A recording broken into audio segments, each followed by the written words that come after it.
So yeah, I'm very happy to welcome everyone.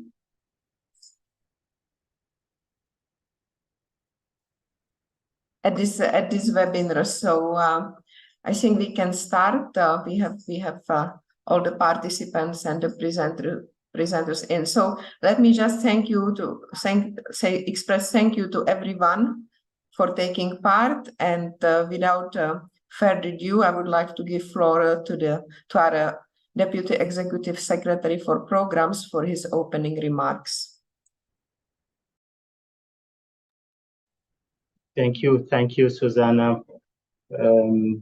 Good morning, good afternoon, good evening, everyone. His Excellency Abdella Ben Meluk, Director of Multilateral Cooperation and International Economic Affairs in the Ministry of Foreign Affairs, Morocco, Minister of Foreign Affairs, African Cooperation, and Moroccan expatriates. Your Excellencies, experts, colleagues, ladies and gentlemen.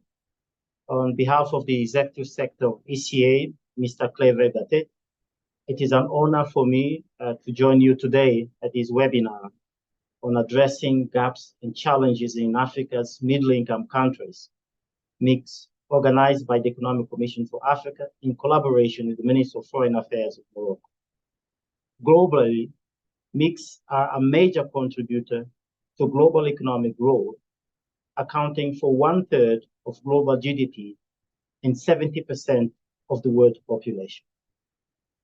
More than half of the countries on the African continent have graduated away from the low-income category, contributing to 71% of the continent's GDP in 2022 and representing 60% of the continent's population. While at 4%, Africa's contribution to global CO2 emissions is low, the 7 upper middle income countries on the continent account for about 40% of the region's total emissions. If not adequately addressed, this emissions profile can become, in the near future, a binding constraint to this country's trade export development. This, together with rising vulnerability, inequality, and limited access to affordable finance, as well as inadequate capacities for innovation to climb the ladder to higher value-adding activities and achieve structural transformation, are one of many other challenges facing African middle-income countries, invariably locking them in the so-called middle-income trap. Given the rising economic, social, and environmental weight of these countries on the continent, the challenges facing them warrant special attention. These factors are among key constraints to sustain industrialization, poverty alleviation, and inequality reduction, as well as reaching inclusive and green growth. Escaping the middle-income trap is therefore a key challenge for all middle-income countries in Africa and beyond. Since the global financial crisis in 2008, only one African country, the Seychelles, reached high-income status, while 2 slipped back from high income to middle income. To overcome the middle income trap and move from factor-driven to innovation-driven economies, African middle-income countries will need to boost their productive capacities. This will require investments in human capital development and diffusing new technologies to allow for leapfrogging. However, following a series of major external shocks, many African middle-income countries have seen their debt levels and debt repayment costs rise significantly. Large public debt burdens are weighing on economies and limiting the ability to make the investments into the physical and human capital needed for reaching the SDGs and the African Union's Agenda 2063. Moreover, Even though middle-income countries have more developed financial sectors, for the most part, these advancements have not trickled down to the micro, small, and medium-sized enterprise. Access to finance has been further constrained in the current context of inflationary pressures and higher for longer interest rate environments, which further weakens the ability of individuals, firms, and governments to repay their debts. Amid these challenges, middle-income countries' progress is being further hampered by an over-reliance on income per capita as the main indicator of development, which does not reflect the individual complexities and vulnerabilities facing middle-income countries on the continent. Your Excellencies, ladies and gentlemen, I've mentioned just a few examples of the challenges that African middle-income countries face. This webinar will focus on two distinct but interconnected areas: strengthening human capital and addressing the debt burden. Without addressing the looming debt crisis and enhancing fiscal policy space in African countries, the continent's vast investment needs, as I articulated before, will not be met. Conversely, without adequate investments and innovation, countries' capacity to embark on the path of inclusive and green growth will be limited, leading to a vicious circle of poverty, indebtedness, and donor dependence. Today's webinar is an opportunity for policymakers, practitioners, and academics to exchange their experiences, views, and shed light on these issues. Given their rapidly growing economic weight, it is imperative that all middle-income countries, including in Africa, play a commensurate role in the global economic governance. A strong voice of middle-income countries in global economic fora is critical for a prosperous and fair global economy. Let us therefore also recognize recent positive developments. The African Union seat at the G20 and the decision of the IMF board to grant Africa a third chair are important achievements and provide the continent with key platforms to amplify its common voice on key policy issues. We owe it to our member states to support them in seizing this opportunity. It is in this context that the Kingdom of Morocco, in its capacity of chair of the like-minded group for middle-income countries, will host the Inter-Regional Conference for Middle-Income Countries in the first quarter of 2024 in close collaboration with ECA. I would like to use this opportunity to thank the Kingdom of Morocco and its government and people for all of the support and leadership that they have devoted to the cause of middle-income countries in Africa and beyond. Today's webinar is just an example of what we need to do as a preparatory step for this critical event later in 2024. I wish you a fruitful deliberation. Thank you for your attention. So, thank you very much, Mr. Antonio Pedro. And as was mentioned by our Deputy Executive Secretary, this event is co-organized in collaboration with Ministry of Foreign Affairs, and Morocco is currently leading the like-minded group of middle-income countries. So we therefore are very happy to have with us Mr. Ben Melouk, Director of International Relations, and we would appreciate your remarks, please. Merci beaucoup, Monsieur Pedro, secrétaire exécutif adjoint de la CEA, Madame Susanna Swidrowski, directrice régionale de la CEA à Rabat, Excellences, Mesdames et Messieurs. J'ai l'immense plaisir d'être parmi vous aujourd'hui à ce webinaire sur le pays à revenu intermédiaire africain. Votre participation à ce webinaire témoigne de l'importance que vous accordez à la problématique de développement des pays à revenus intermédiaires africains. Ce webinaire, que la CEA a pris l'initiative de co-organiser avec le ministère des Affaires étrangères de la coopération africaine et des Marocains résidant à l'étranger est organisée en prévision, comme l'a souligné son Excellence M. Pedro, en prévision de la conférence internationale que le Maroc abritera conjointement avec la CEA et le PNUD sur le pays à revenu intermédiaire. Cette conférence aura lieu à Marrakech les 5 et 6 février. Et j'aimerais saisir cette opportunité pour saluer le leadership de la CEA, mais aussi du PNUD sur les questions relatives au développement des pays à revenus intermédiaires, surtout dans un contexte qui n'est pas facile. Nous avons choisi avec la CEA de focaliser ce webinaire comme contribution à cette conférence sur 2 questions qui représentent des défis majeurs à relever par les pays africains. Renforcer le capital humain et résoudre les problèmes de la dette. Il s'agit de thématiques particulièrement importantes, surtout dans le contexte économique mondial actuel, qui demeure marqué par les implications des crises en cascade survenues depuis la pandémie de la COVID-19. En effet, couplé avec l'impact néfaste du changement climatique et des catastrophes naturelles, ces crises ont durement impacté la dynamique de développement dans nos pays. De nombreux pays à revenus intermédiaires africains se sont avérés vulnérables face aux défis engendrés par le coût de la vie, par l'insécurité alimentaire, par les fluctuations des prix de l'énergie, le fardeau de la dette, par l'aggravation de la crise climatique, rendant de plus en plus difficile la réalisation des ODD à l'horizon 2030.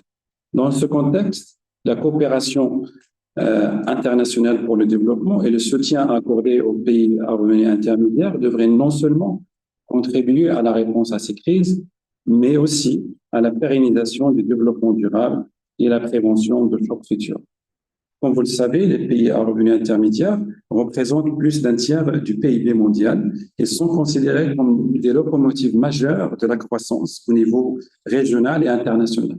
Mais il n'en demeure pas moins qu'ils ont des besoins spécifiques en matière de développement durable et sont amenés à multiplier les efforts pour faire face à toutes les formes de vulnérabilité. C'est pour cela qu'il conviendrait de repenser la coopération internationale pour le développement en vue de la rendre plus inclusive et plus juste envers les pays à revenus intermédiaires et plus particulièrement en Afrique.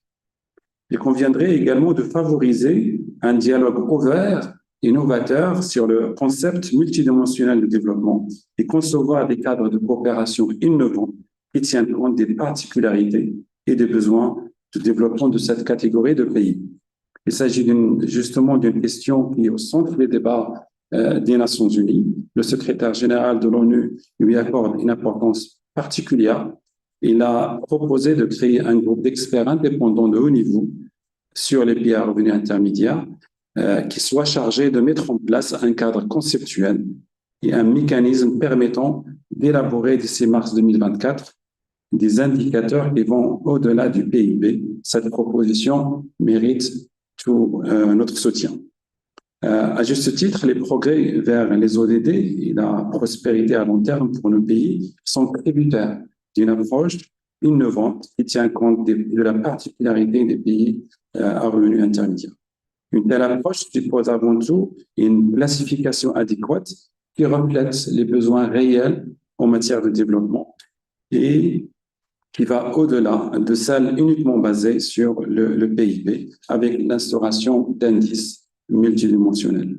Aussi, pour une meilleure prise en compte des spécificités des pays à revenus intermédiaires, il s'agira de veiller à ce que le renforcement de la coopération entre le système des Nations Unies pour le développement et les pays à revenus intermédiaires prenne en compte les particularités nationales et les stratégies de développement de cette catégorie de pays.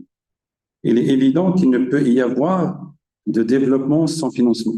La question du financement constitue, à notre sens, un élément clé pour la réalisation des ODD.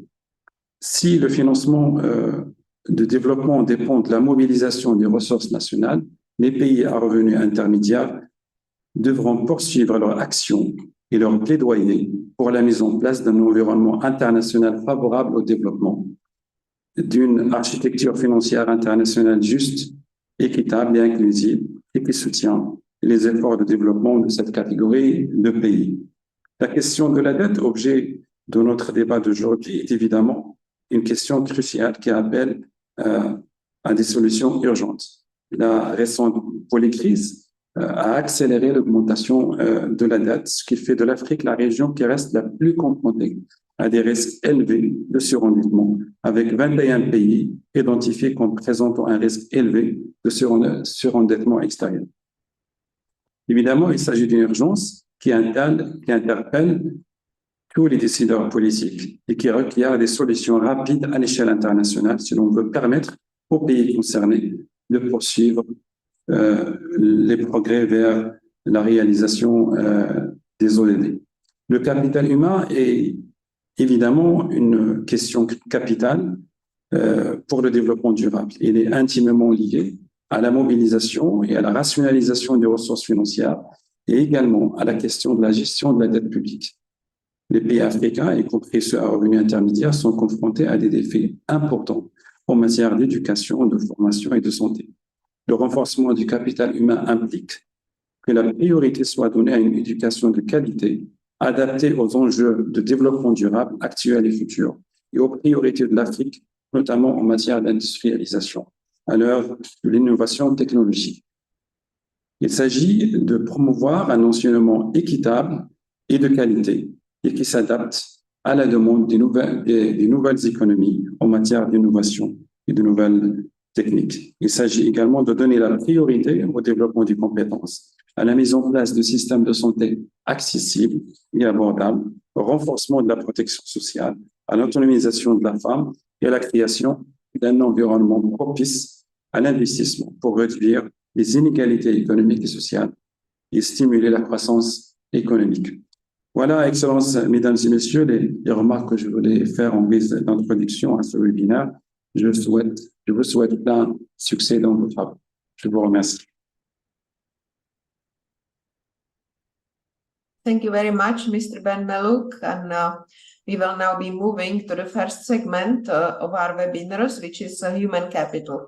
And as was mentioned by both speakers in the introductory remarks, basically the key for escaping middle-income trap is to move towards innovation-driven economies, so changing the sources of growth. So with that in mind, I would like to ask my colleague Amal El-Beshbishi, who has been working with Oxford Economics on a report leading our work in that area on human capital. So Amal, over to you, and let us please be mindful of the time constraints. So if you can proceed. And thank you very much, Susanna.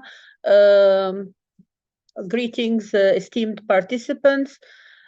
So this is based on the office study in collaboration with Oxford Economics on human capital and productive employment creation, addressing Africa's skills gap.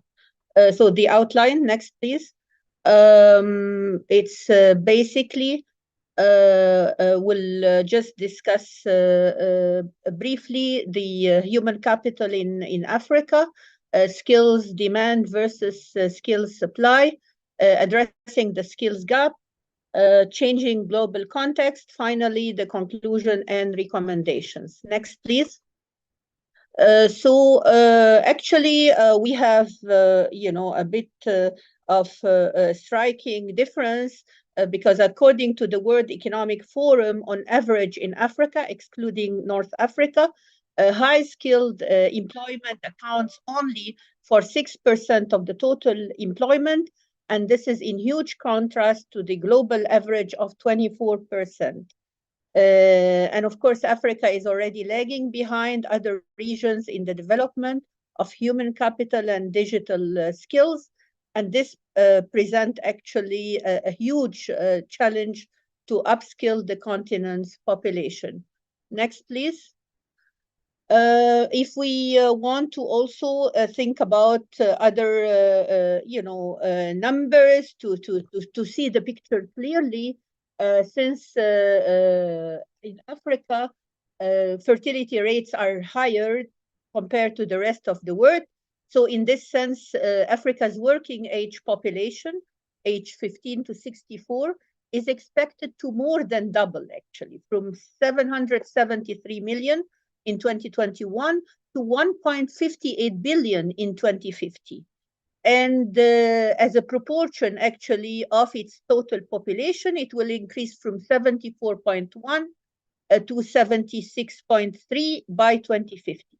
If we want to compare that to the rest of the world, the situation is completely different, because the working age population is expected to increase by only 5% for the in 2050.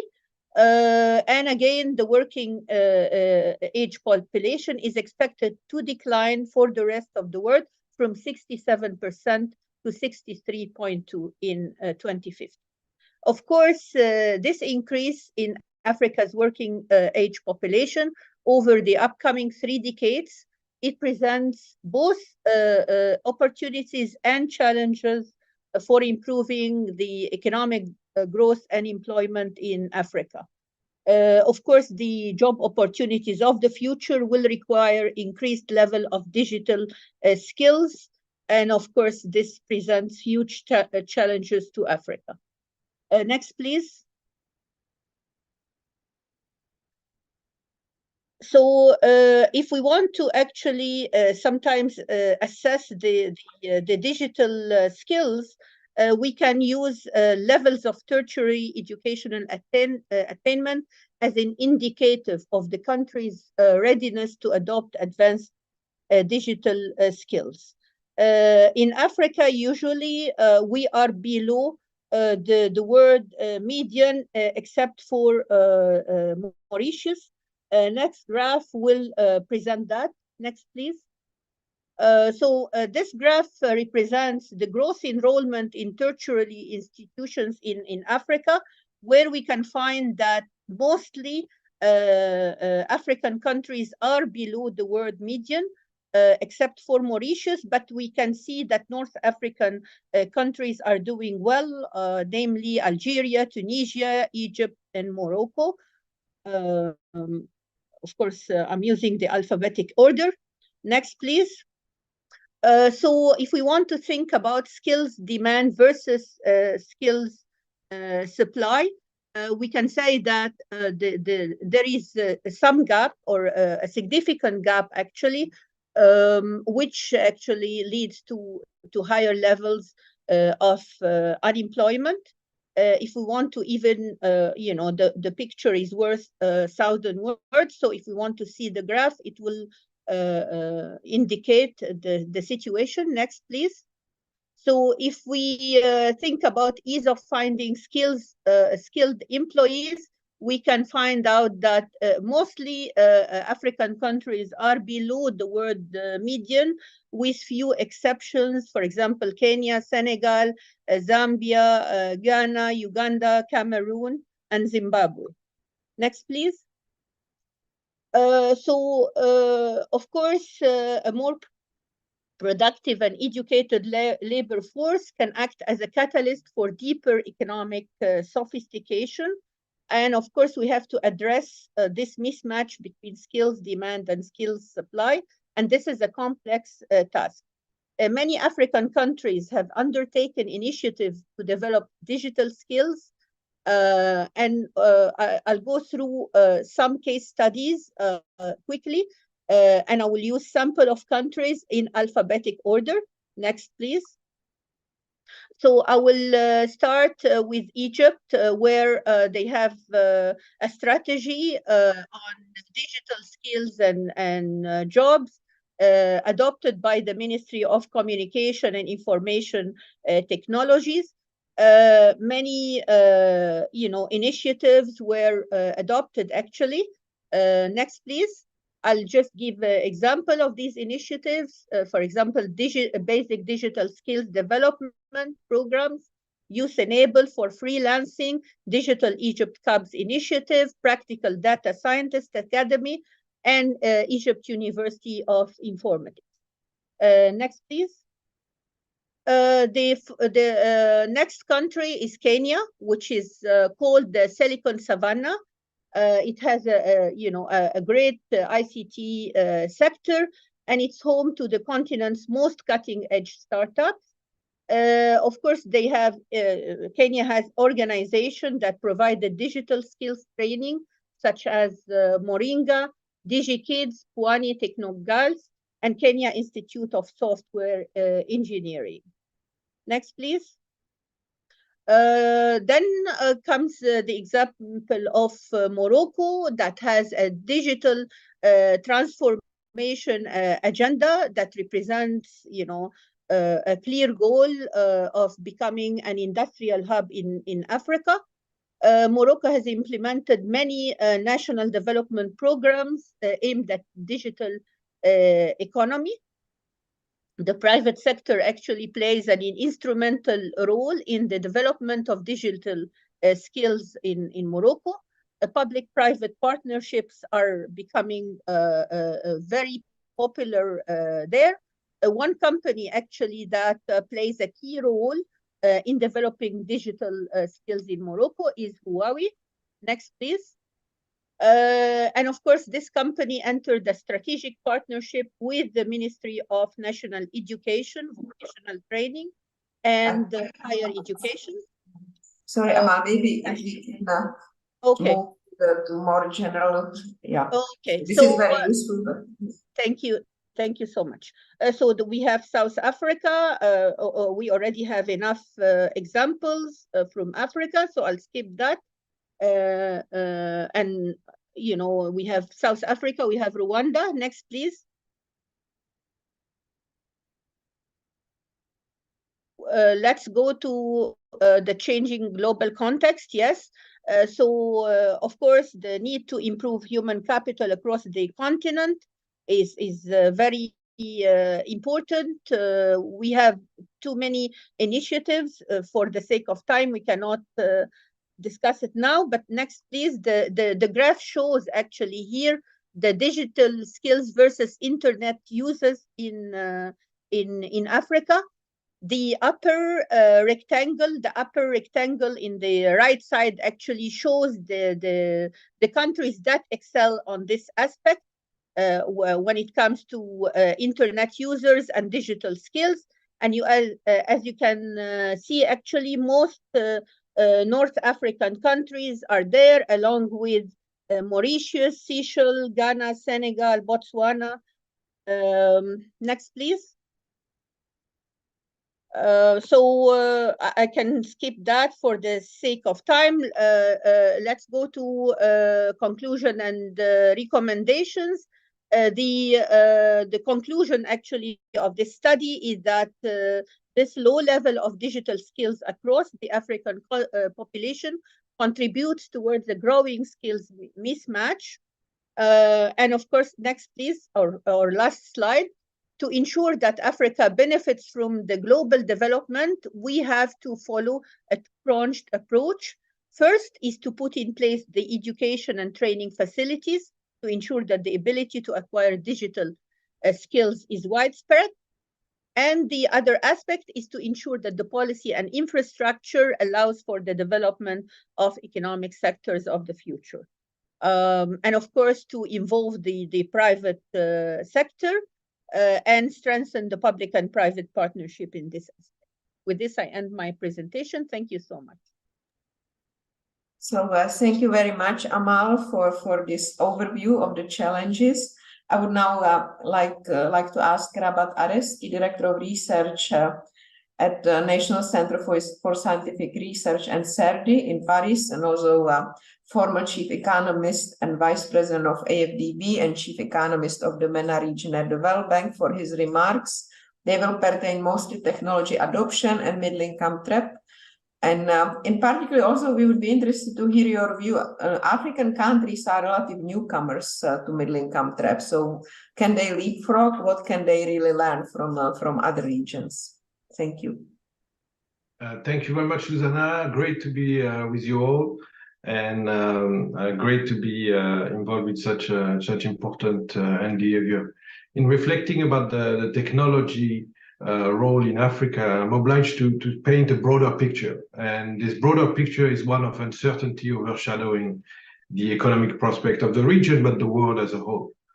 The Africa region is faced with such uncertainty that this has limited foreign direct investment and has also coincided with slower growth. And add to that the fact that real interest rates are projected to increase, and the debt distress that my good friend Adnan will talk about are also adding to the difficulty for the continent to embark in the important energy transition, but also the other important transition, such as the technological transformation, such as digitalization. After a period of uninterrupted growth, Africa has been faced with a series of shocks from COVID to Ukraine, and of course, there are also important pockets of instability and tension in the region.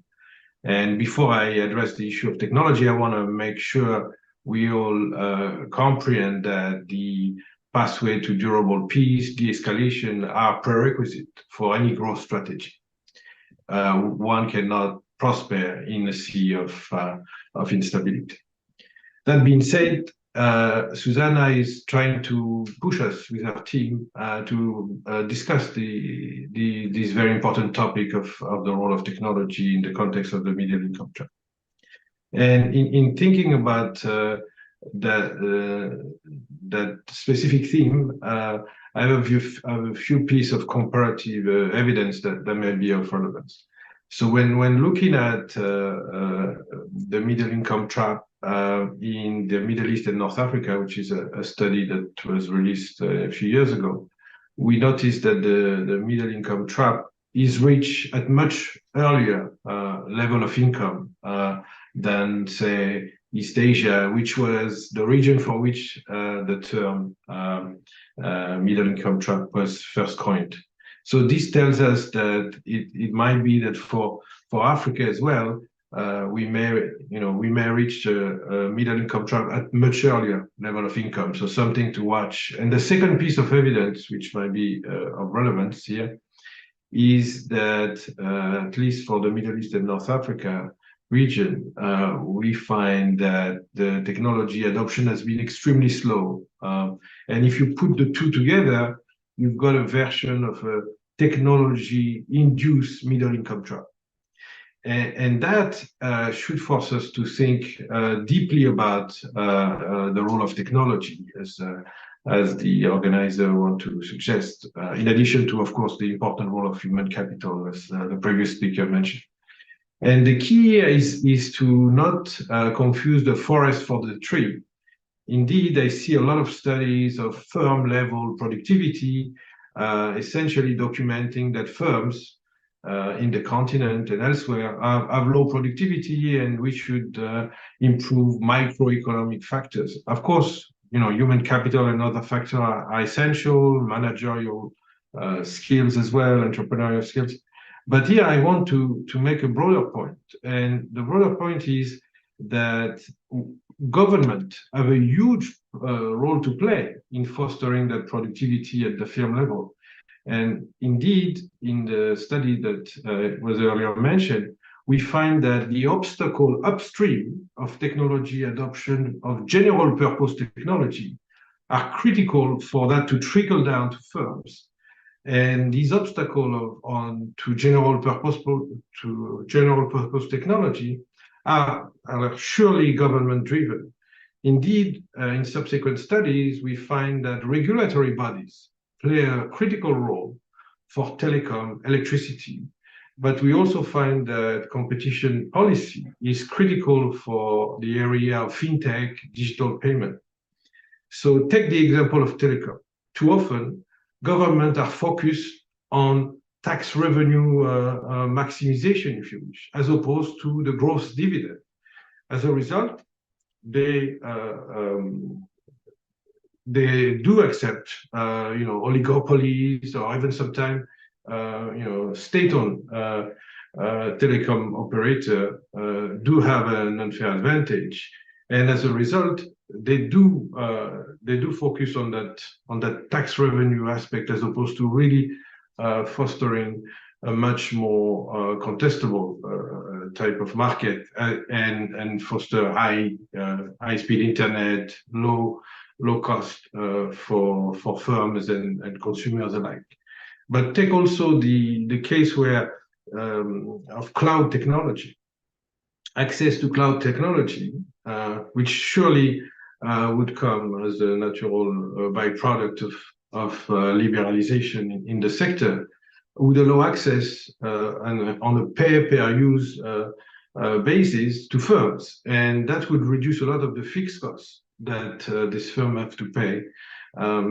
So I want to end on arguing that while we should, rightly so, be focused on issues of productivity at the firm level, government has an enormous role to play, and in identifying obstacles in telecom, in the electricity sector, in the finance sector, government have to absolutely prioritize, productivity growth as opposed to simply think about tax revenue. And I'll end up being happy to take questions. Thank you very much, Susanna. Thank you very much, Rabah. Yes, I would just like to mention on your point about the importance of the conducive environment. So here in Morocco last week, we had a major conference on special economic zones. And of course, they are highly debatable. Sometimes they work, sometimes they don't. But often, they do provide this better regulatory environment. And then that's exactly the example, perhaps, where we see what difference this can make. And then the question is, of course, how to scale it up and expand to others. So thank you very much. And I'm very happy to welcome actually former colleague, Audrey Verdier-Shoshane, currently lead economist for North Africa. And she will share with us her views on skills for the future for this region. Over to you, Audrey. Please. Thank you, Susanna. Let me please switch into French. Good afternoon to all. Je vais donc présenter dans ce séminaire sur les défis des pays à revenus intermédiaires la nécessité de développer les compétences pour les métiers de demain en Afrique du Nord. Donc ma présentation va s'articuler autour de 3 parties. La première démontre que l'enseignement public en Afrique du Nord a privilégié la quantité au détriment de la qualité de l'enseignement. La seconde partie donnera un aperçu des métiers de demain et la dernière partie proposera quelques recommandations politiques pour développer les compétences requises. Donc, en Afrique du Nord, le secteur public fournit et finance l'essentiel des services éducatifs. Sur le graphique, nous voyons que les inscriptions dans les établissements privés représentent une toute petite partie des inscriptions dans l'enseignement supérieur. On note aussi que les pays allouent un budget conséquent à l'éducation, entre 3 et 6% du PIB, de façon à assurer l'accès universel à tous les niveaux, et que ce point pourrait être positif si le secteur éducatif public garantissait non seulement la qualité, mais aussi la pertinence de l'éducation et de la formation. Ce que l'on sait, c'est que la répartition des compétences n'a pas vraiment changé au cours du temps. Et sur le marché du travail, les taux de participation, le chômage et la qualité des emplois reflètent des contraintes de capital humain, et notamment dans le contexte de la 4e révolution industrielle. Next slide, please. Donc, les systèmes éducatifs, en fait, incitent à investir dans les diplômes et non dans l'acquisition d'aptitudes pertinentes. Ce sont des systèmes qui privilégient une approche quantitative pour augmenter le nombre de diplômés plutôt qu'une approche qualitative ou de pertinence de l'éducation. Ce que l'on note aussi, c'est que les subventions publiques sont destinées exclusivement aux établissements et qu'il n'y a pas de corrélation entre le niveau de rémunération et la performance des enseignants. Il y a ainsi une faible incitation à l'amélioration de la qualité de l'enseignement. Sur le graphique, sur une échelle de 0 à 5, on note que la formation des enseignants est plus faible dans les pays d'Afrique du Nord que dans d'autres pays d'Asie, d'Amérique latine, comme la Corée du Sud, le Chili ou le Vietnam. Le graphique suivant, s'il vous plaît. Donc, le premier graphique présente l'indice du capital humain, c'est-à-dire le niveau de capital humain qu'un enfant né aujourd'hui pourrait atteindre d'ici ses 18 ans, compte tenu des investissements dans la santé et dans l'éducation réalisés par son pays. Cet indice varie de 0 à 1, la meilleure note. Et encore une fois, les pays d'Afrique du Nord en vert ont de moins bonnes performances. Ce classement se reflète aussi dans deux autres sous-indices. Le nombre d'années de scolarité, qui est aux alentours de 6-7 en Afrique du Nord contre une moyenne dans les pays de l'OCDE de 13,5 années de scolarité, ce qui est à peu près le double. Et les scores aux tests harmonisés sont également plus faibles en Afrique du Nord. Next slide, please. Donc finalement, la pertinence des diplômes obtenus et les compétences acquises sont préoccupantes, étant donné que les diplômés universitaires et du supérieur font face à une forte probabilité de chômage. Le tableau en vert montre que les taux de chômage augmentent avec le niveau d'études. Et dernier point, les filières universitaires ne correspondent pas aux besoins en compétences sur le marché du travail. Les métiers de demain nécessitent des compétences en sciences, en technologie, en ingénierie, en mathématiques. Et donc, on va voir un peu les métiers de demain, quelles sont ces compétences requises. Voici les 4 principales compétences dont vont avoir besoin les pays en Afrique du Nord pour adresser ce défi. La première, c'est la capacité d'analyse non routinière. Il faut former la main-d'œuvre à ces capacités d'analyse qui exigent de la flexibilité, de la créativité, de l'innovation, de la facilité à résoudre les problèmes. Dans un second temps, les compétences socio-émotionnelles, parfois appelées aussi compétences non cognitives, qui font appel à des caractéristiques comme la discipline, la persévérance, la négociation, la maîtrise de soi et qui sont essentielles notamment pour les auto-entrepreneurs. Les compétences numériques qui se retrouvent à toutes les échelles et tous les domaines parce que les nouvelles technologies vont augmenter la demande de haut niveau, la demande de compétences numériques de haut niveau, mais aussi des compétences numériques de base, désormais nécessaires pour des activités de tous les jours, on va dire. La dernière compétence, c'est la compétence entrepreneuriale. Et vous voyez sur le graphique que les pays d'Afrique du Nord sont encore mal classés en termes de création et de taux de croissance des entreprises innovantes d'une part, et d'autre part d'attitude à l'égard de l'esprit d'entreprise. 3 types d'emplois, next slide please. 3 types d'emplois sont susceptibles de croître à l'avenir. Ce sont tout d'abord les emplois liés à la création de nouveaux produits et de nouveaux services dans le domaine des technologies de l'information et de la communication.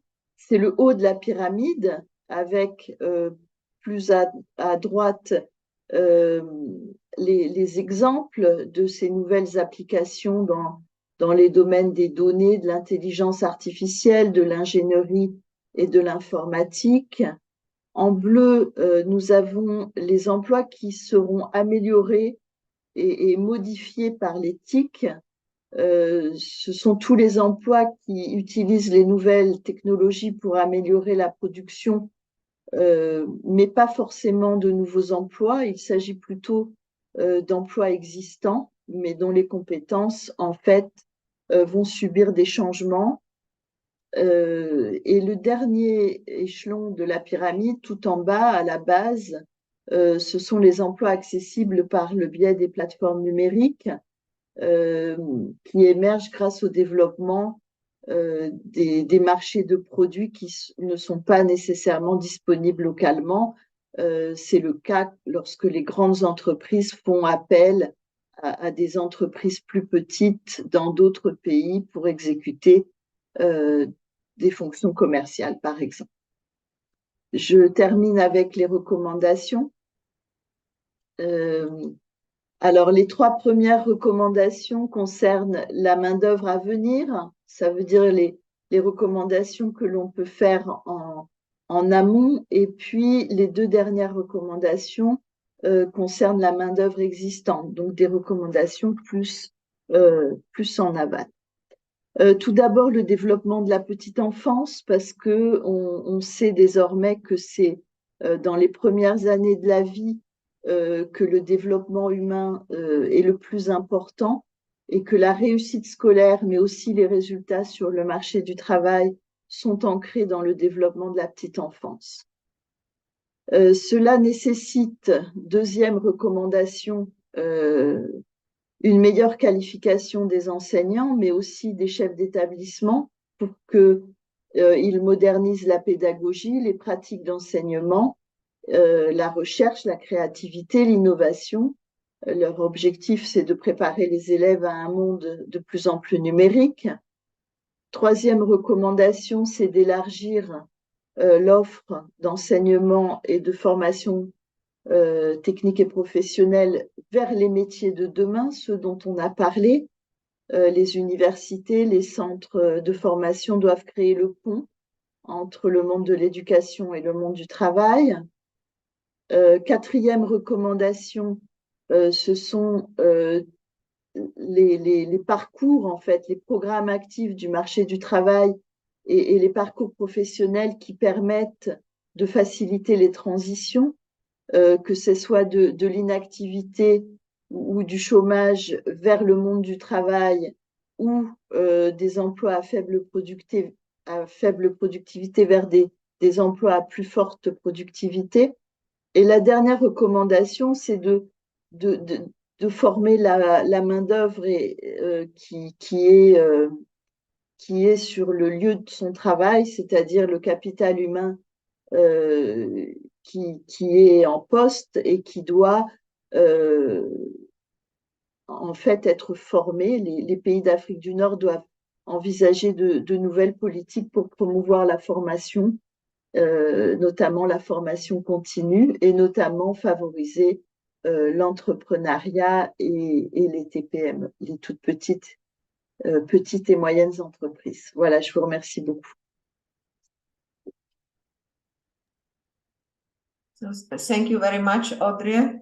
And I would like now to see if there are any questions. I see that Fatima, I think you have a question. Over to you, please. If you can put on camera and introduce yourself, please.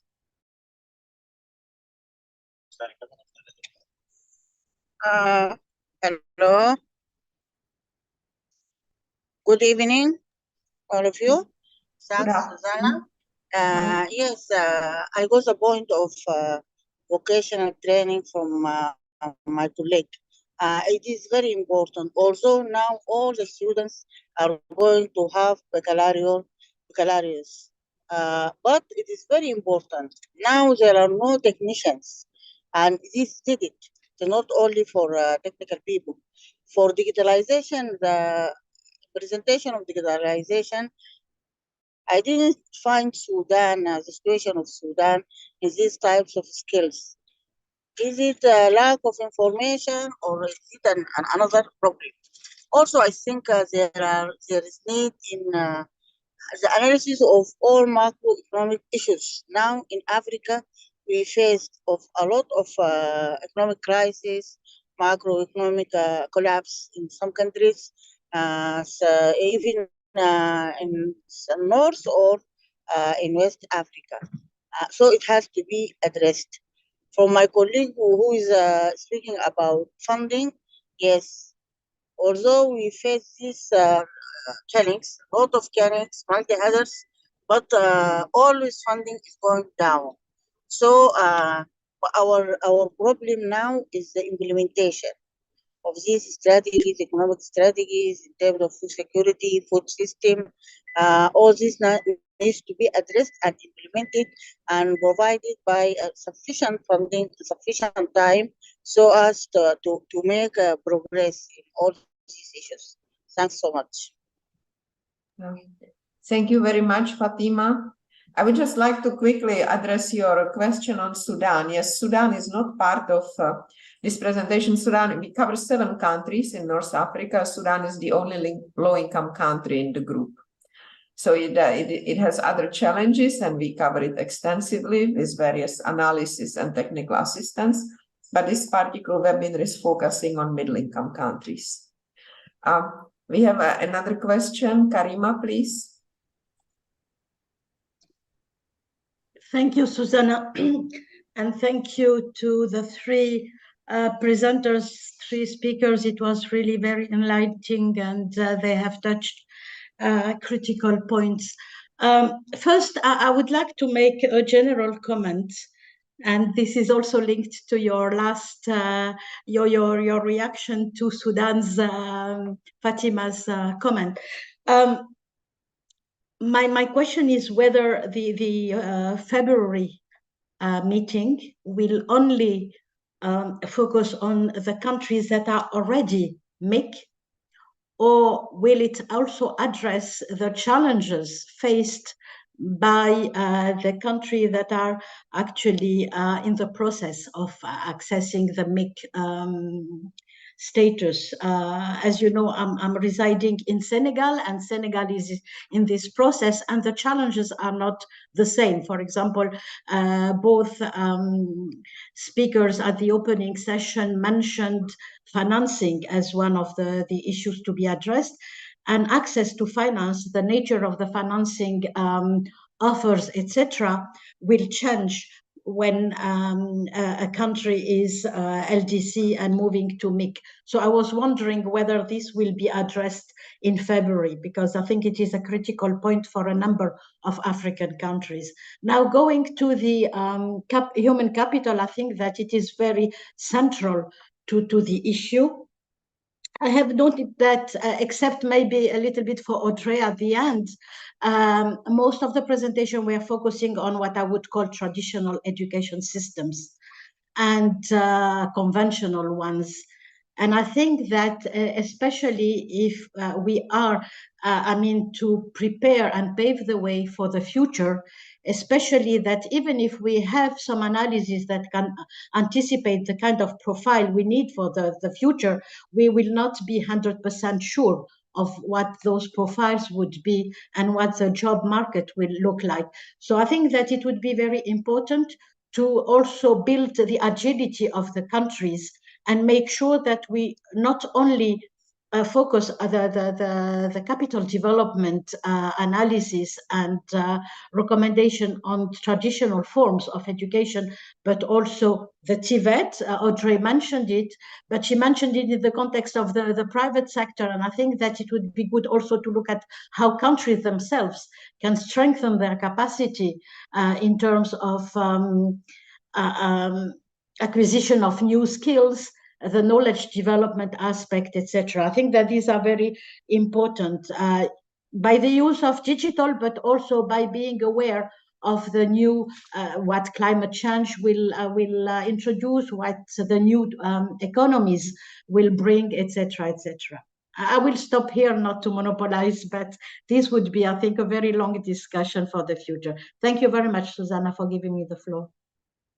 So thank you very much. I would add to your question, because I would just add and then ask our panelists to respond. I mean, Africa has been unique challenges. So of course, we have the tendency of technology change and automation. But Africa, unlike other regions, is actually, and Amal showed it in her presentation, is still in the process of population boom. So, the idea that actually robots or automation would be replacing African workers is not really, actually, it's counterproductive. This may be interesting for advanced economies that suffer shortages of workers, but not for Africa. So what type of skills do we really need so people can benefit from automation and leverage it properly? And one area, Audrey mentioned it, are the human skills, right? So does the special skills. So anyway, I would like to ask that and then just quickly answer Karima's question. The February seminar is focused, so it includes only current middle-income countries, but it does not end there. So we expect to have series of events. And then I think it would actually make a lot of sense to then have follow-up event and ask what can low-income countries today that are just about to graduate and become middle-income countries learn, and how can they actually position themselves not to have that major growth slowdown and have better access to finance. But so thank you for that comment, and we can plan it together, of course, with the Ministry of Foreign Affairs, so that would be great. So to our colleague panelists, and of course on the technology adoption and interaction to human capital, also to Rabah. So please, if you could maybe share your view on the question of the traditional education and automation.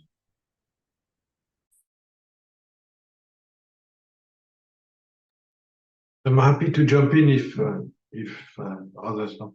So yes, yeah, thank you. Two quick reactions. So I find the point that Karima made on leaks and versus mix important for two reasons. One is the issue indeed that mix recently fresh graduate mix may indeed not have access to the concessional financing that leaks typically have, and that may indeed create some issues.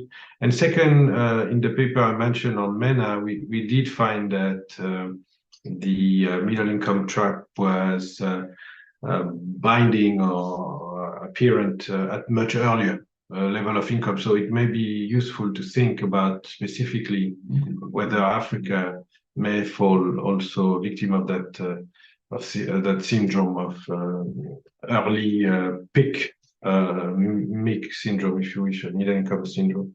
And last point I want to make is on, I think we should really try and as you said earlier, Susanna, we should really try and look at this holistically, in a sense that human capital alone is not going to solve it, institution alone are not going to solve it. And if I also want to draw some lesson from MENA, MENA has been one of the regions that has invested heavily on human capital, but this led to a lot of frustration because of an anemic private sector, formal private sector.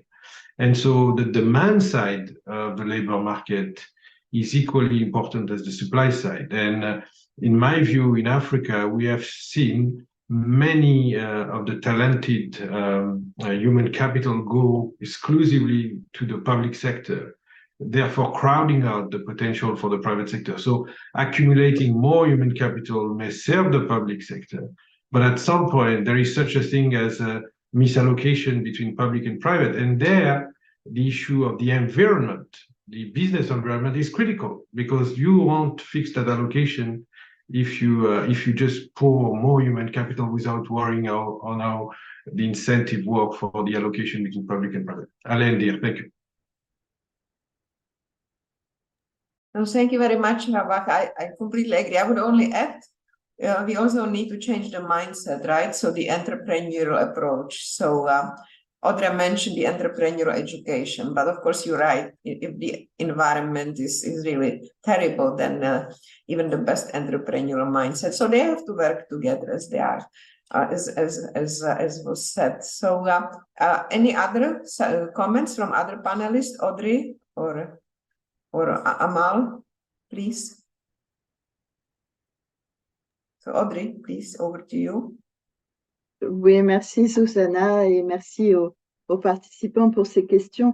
Je pense qu'il y a beaucoup de choses à faire pour rebondir sur ce que Rabah et ce qu'il vient de dire. sur la différence entre les emplois publics et les emplois privés.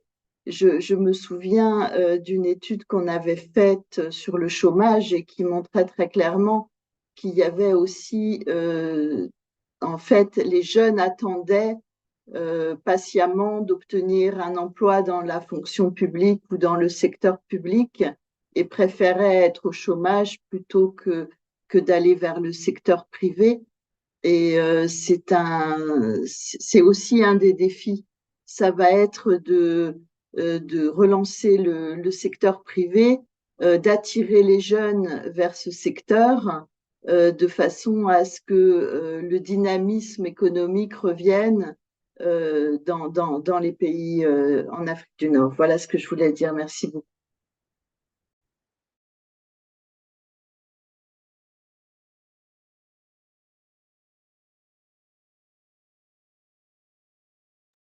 Thank you very much, Audrey.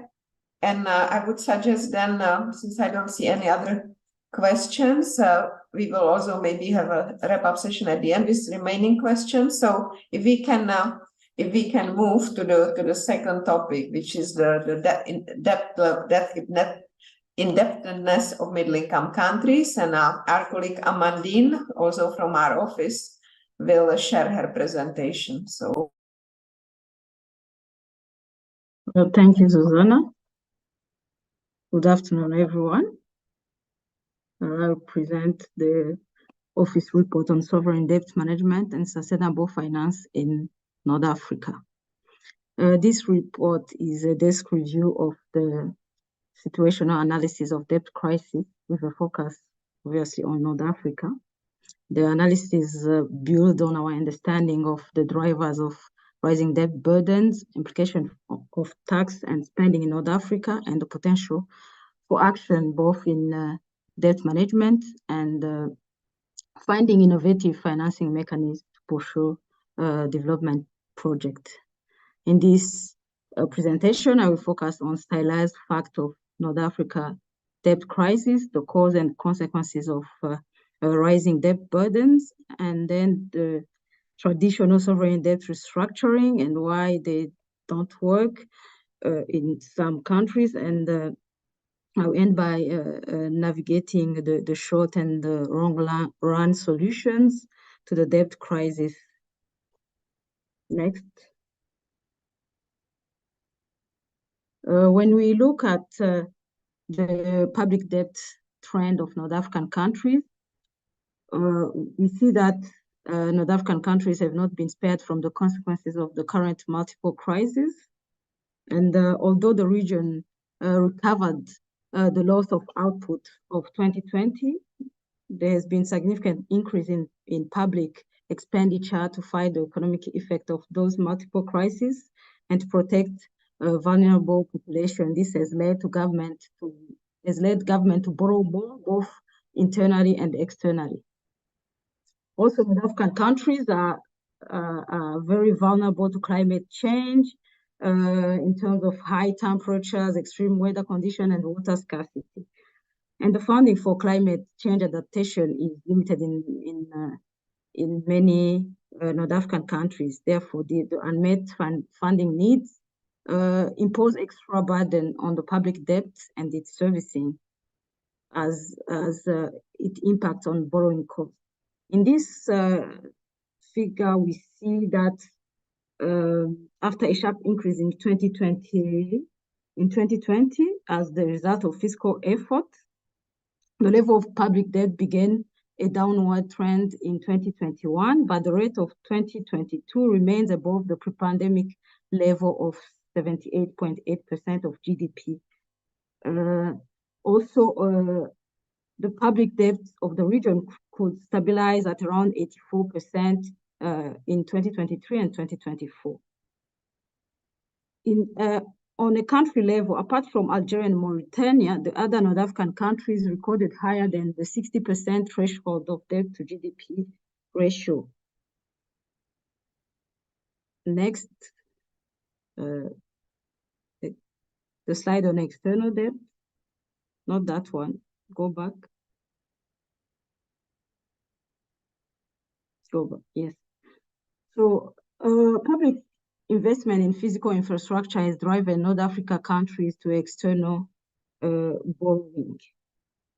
We see that unlike regional neighbors such as Egypt and Tunisia and Morocco, Algeria has not been exposed to external debt market.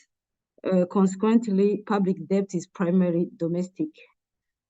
Also, we see that Tunisia has a high level of external debt of more than 90% in 2022. Beyond investment in public infrastructure, the recent rise in external debt has also been due to this economic impact of those multiple crises, which highlighted the need for more effective and efficient approach to economic management. Next slide. A large share of foreign currency denominated debt poses a great risk to sustainable sovereign debt management. The share of US dollar denominated debt accounted for the last portion of the external debt portfolio, which the share was 61% in 2022, followed by the euro denominated debt with a share of 22%. This means that in the absence of strong domestic resource mobilization and deep domestic debt market for raising development finance, North African borrowers have very little choice in the currency in which they borrow externally. Concessional borrowing also is relatively low, accounting only for about 10.5% of total external debt in 2022. So, which means that the bulk of borrowing is contracted in non-concessional terms. Interest payments. The interest payment on external debts as a share of government revenue increased largely in the region from 2.8% to 3.5% in the period 2022-2023. So this increase highlights the inability of countries to increase government revenue to respond effectively to the rise of interest payment and limit the erosion of fiscal space. We see like interest payment increase more in countries like Egypt, despite their high oil wealth and the recent rise in prices. Next. North Africans spend more than 10% of government. Next. No. Yes. No, go back. North African countries spend more than 10% of North African region spend more than 10% of government revenues in servicing external debt in the period 2016-2019, and about 20% in the period 2020 and 2023. Tunisia spent more than 30% in the period 2020-2023 period.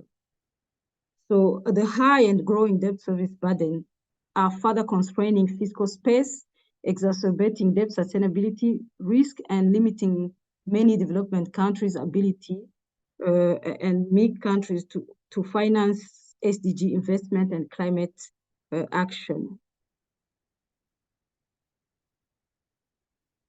Deficit in both internal and external account characterize North Africa fiscal evaluation and is a big factor to public debt buildup. These high and persistent fiscal debt in the region are among the key drivers of debt accumulation. Next.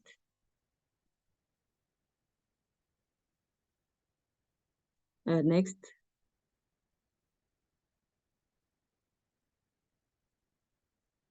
So when in this report, we looked at two contrasting cases of public debt cases. We looked at Tunisia and Morocco. We saw that we found that Tunisia government has increased his reliance on domestic debt, which grew faster than the external debt between 2019 and 2022. Tunisia debt profile in recent years has been characterized by shortening debt maturities with a high proportion of debt at variable interest rate and in foreign currency. It has exposed the debt portfolio to refinancing, interest rate, and exchange rate risk, especially for the domestic debt, which has shorter maturities and is more expensive. On the other hand, Morocco central government has been reliant on domestic resources for public borrowing. The domestic borrowing dominated pre-COVID public debt, and domestic debt increased further, reaching 53.1% in 2021. However, for Morocco, the cost of borrowing has been declining in recent years, reflecting the accommodative stance of the Bank Al Maghreb and the slight improvement in maturity of domestic debt during the pandemic. Next.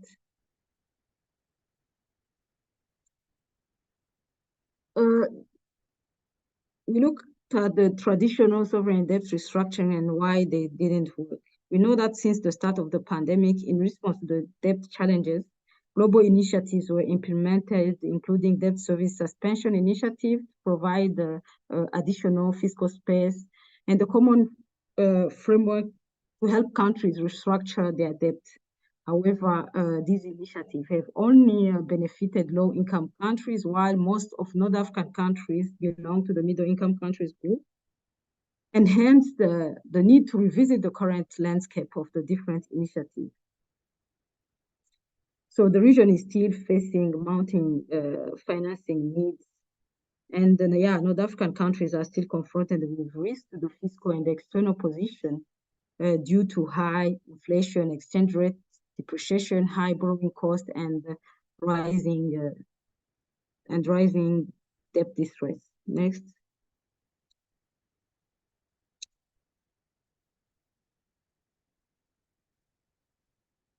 When we looked at the two countries with different debt profile, Tunisia and Morocco, we found that Tunisia has an unsustainable external debt which needs an immediate solution, and Morocco has a large share of domestic debt which may complicate the debt management effort. Next. To step out of the debt, we suggest that for Tunisia, we need for Tunisia, the country needs debt conversion, which could ease the debt burden on public finance and limit financial risk linked to the fluctuation of exchange rate and the wide fluctuation of interest rate. We know that Tunisia has successfully done so in the past, especially with bilateral loans from France, Germany, Italy, and Belgium. Debt buy also recommend debt buyback and redemption operations to lengthen the maturity of the debt profile, which can be another strategy worth pursuing by the Tunisian government, because this strategy will give government flexibility to manage public debt by converting treasury bonds into long-term instruments. Yes. Another solution would be to reorganize non-performing state-owned enterprises. Yes, this includes restructuring state-owned enterprises to become more profit-oriented while paying attention to the provision of public goods. In Morocco, domestic debt swap and early redemption operation of short-term debt should reduce the risk of retiring the large chunk of domestic debt in the short term. Also, better transparency in Morocco is needed in the domestic debt market. This includes initiatives such as electronic binding system for bond auction, periodic announcement of financing needs. Morocco also should diversify its source of funding with more domestic resource mobilization to create fiscal space.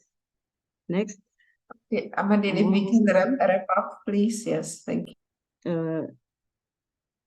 Yes, as a policy consideration for the short to medium term, we suggest proactive borrowing, which must replace reactive borrowing, debt equity swaps, debt for nature swaps, green and blue bonds, debt moratorium, debt coalition, and debt reputation. For long-run solutions, we propose a return to natural money. Here we suggest that African countries should create a new financing vehicle, the country drawing right, to respond to the debt crisis through unconditional resource flows to deal with immediate funding needs. So unlike the drawing rights, the special drawing rights, which are tied to a basket of currency and are convertible, SDRs should be pegged to Africa precious metals, which guarantee from the vote of the leading gold-producing countries. We also suggest resource-based rent derived directly from productive forces to be encouraged in place of distortionary conventional income and profit taxes. Thank you for your kind attention. Thank you, Amandine, for this comprehensive presentation. Amandine is the lead for this activity, for this report, as she mentioned at the beginning. So if we can now move to the second speaker, who will focus, it's Martin Kessler, Executive Director of the Finance for Development Lab.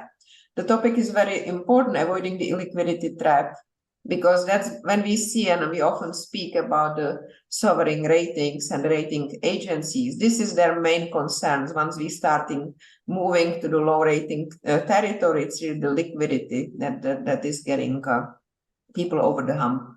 So, I mean, into the bad territory. So over to you, Martin, please. Yeah, thank you very much. Can you hear me okay? Yes, very well. Okay, perfect. Thank you, and thanks a lot for inviting me. It's a pleasure to participate in this meeting. So I'm going to talk about the what I call the illiquidity trap, which is basically the fact that with the changes in the structure of debt of African middle income countries, the risks of the refinancing risk have increased, and especially right now, as we face a double phenomenon. One is that we'll see a fast increase in debt redemption, and on the other hand, a lack of international financing. So I'll go through that. I'll start with the structure of the debt, the past, and then I'll go in a forward-looking exercise.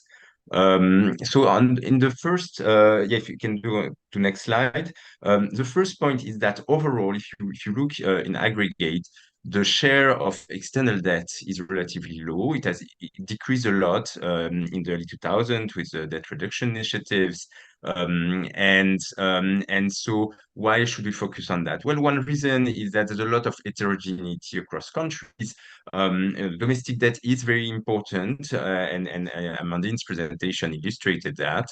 But we focus on external debt because it's what the country cannot control. It has to generate reserves, exports to manage to reimburse the external debt, whereas domestic debt can be managed through inflation and other domestic policies. To the next slide. And especially the previous picture illustrates, weighted average across many countries. Some countries like South Africa, like Egypt, have very high domestic debt weight, but others, and most others, have roughly half or even more than half, about 2/3 of external debt. So it remains an important dimension. Go to next slide. And in this dimension, there's been a lot of structural changes. To next slide.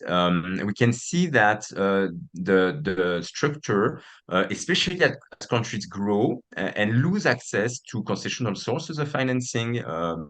Here, for example, IDA, which is there's no. I don't see if you can see the legend, but basically IDA is in the bottom, the light blue, and the most important bar is the light green, which rises from 40 to 190 to bonds of middle-income countries, and those tend to be you have structure where you have 1 year where the bond is redeemed, and that can create large redemption, large debt service shocks that are very hard to repay.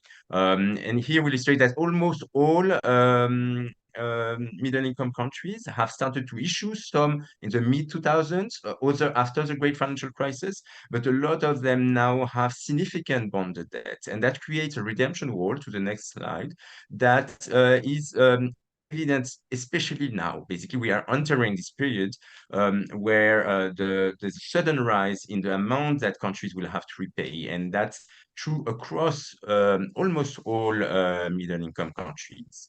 And you can see that it rises in 2024 and it will be elevated until basically 2038. And so the key question is, how are we going to refinance that? You can go to the next slide. One problem is that right now the markets are closed, basically. So here we show that there's a few countries that have managed to issue since 2022, but they're really limited, and they have done so at pretty high rates, around 10%. For all the others, they've been excluded from the markets since mid-2022. Some because of the distress like Zambia, they are means of the common framework.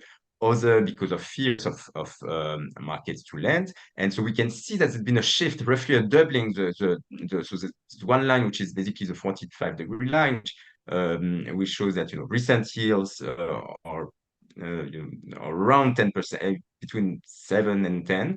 But on the left-hand side, also all the bonds issued before basically COVID, and we see that the yields have doubled. So it's very hard to refinance debt when the yields are above around 7, 8, and until 20% in Tunisia. So the consequences of that is that we face a short-term outlook, which is very difficult. And to kind of better put that in context and in numbers, we use a model of debt sustainability analysis, very simple, taking as given the IMF growth projections until 2028, primary deficits, and making some assumptions on those questions. What are the rates that countries are going to receive? And if we can do 2 slides ahead. One more. So that's, yeah, and even one more. So we applied that to all countries which have data in the World Economic Outlook, the IMF, the World Bank, external debts. We remove some countries that are very large, like China, Russia. I mean, in this case, we'll focus on the countries, the African middle-income countries, but we do that in an exercise that will be published next week. We do that across countries, developing countries. If you can go to the next. So why do we want to do that? Here, we look at African middle-income countries, and we see that if you look at the projected debt service in the international debt statistic, in the World Bank data, you see that it goes down. But you actually want to model what new debt will be issued and how it will be issued. And that's what we do here. And that's why it's important. You see that if you take the data as given by the World Bank, the debt service goes down. If you model the new debt that will be issued, actually, it remains high until 2028 with our projections. To the next. And we have to make assumptions about interest rates, how much is being refinanced. And this is a very important graph. This is a growth in US dollars, nominal growth in US dollars of the countries, average. And you have interest rates. And you do some hypothesis on the future path of interest rates. If US interest rate, the Fed rates remain high, then official rates, because middle-income countries borrow from the World Bank, the IBRD, non-concessional World Bank loans, which move with the US interest rates.